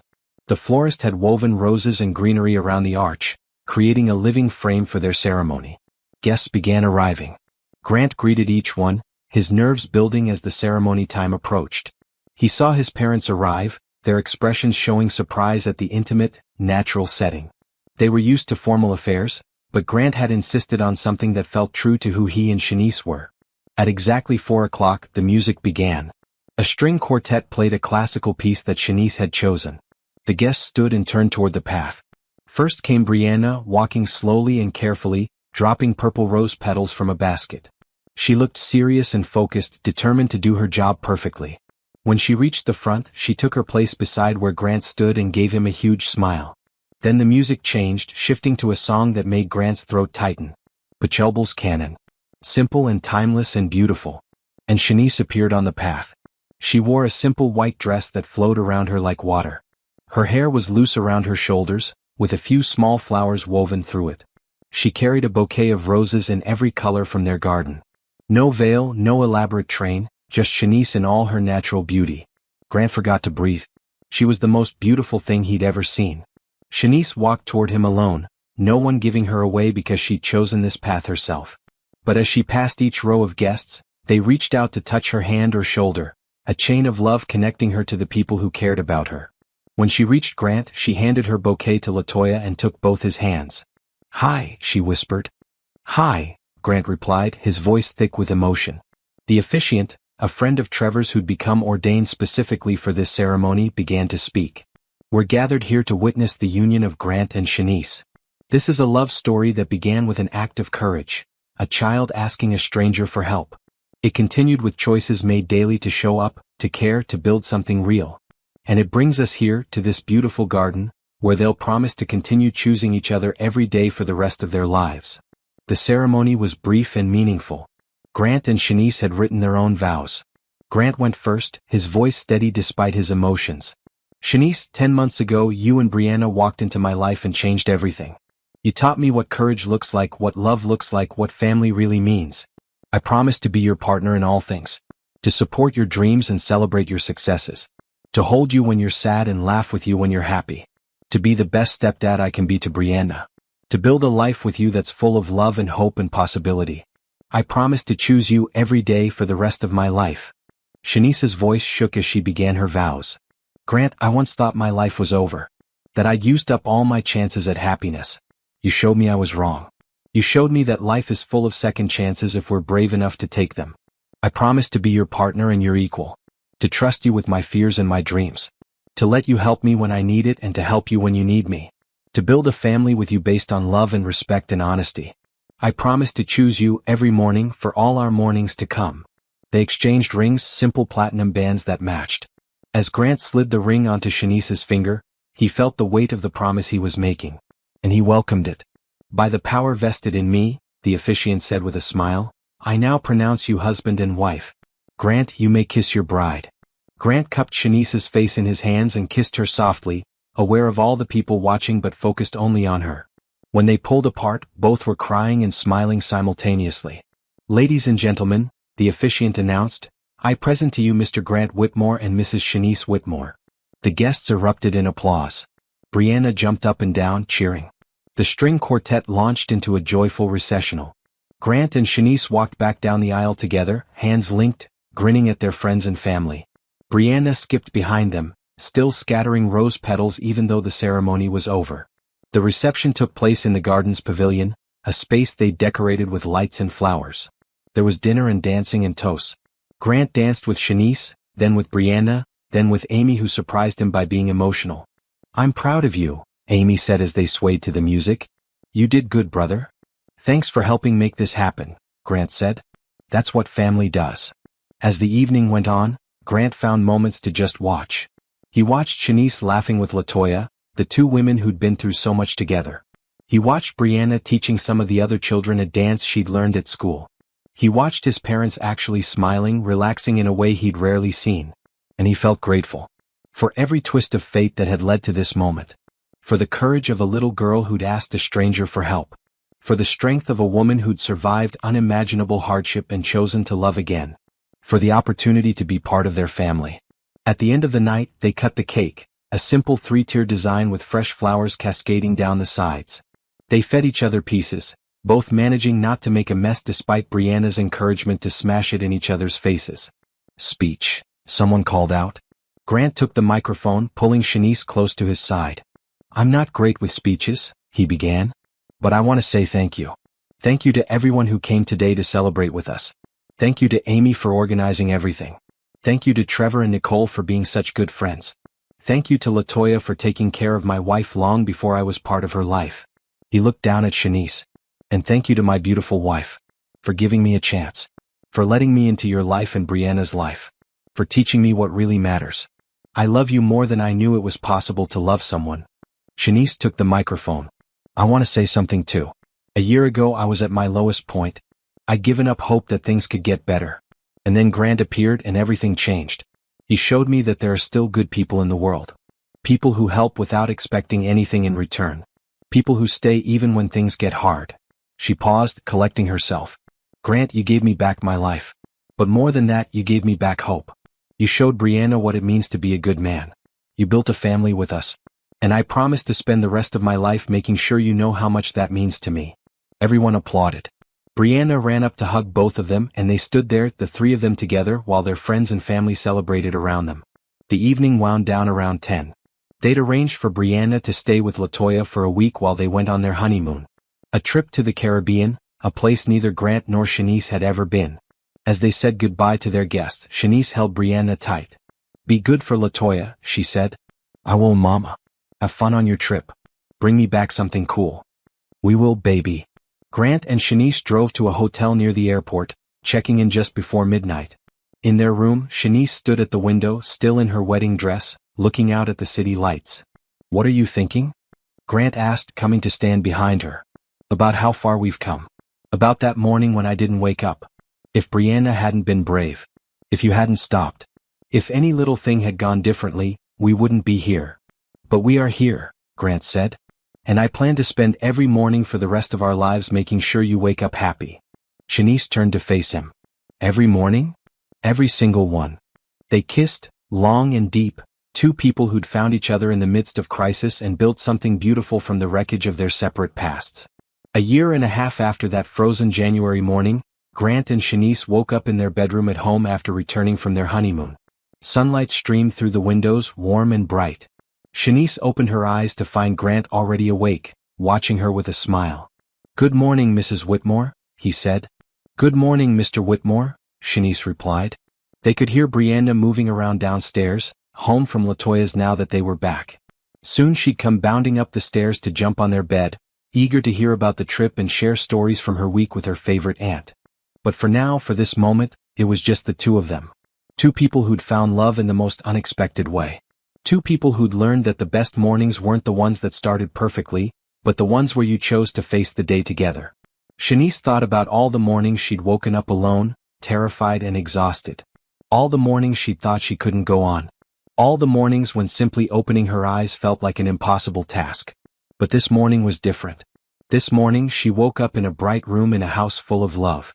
She woke up next to a man who'd chosen her, not because he felt sorry for her, but because he loved her. She woke up knowing her daughter was safe and happy and thriving. This morning finally was perfect. "I love our mornings," Shanice said to Grant. "Me too," Grant replied, pulling her closer. "Every single one." And as the sun continued to rise, painting their room in shades of gold, Grant, Shanice, and Brianna began another day together. Another morning in the life they'd built. Another chance to choose love and hope and family. Because sometimes the best stories aren't about never falling down. They're about finding someone who helps you stand back up, who chooses to stand beside you, and who shows you that morning always comes no matter how long the night. Have you ever wondered what you would do if faced with a situation where someone desperately needed help? Would you have the courage to step in like Grant did? This story shows us that kindness can change everything. If you believe in the power of love and second chances, subscribe to hear more stories like this. Share your thoughts in the comments below.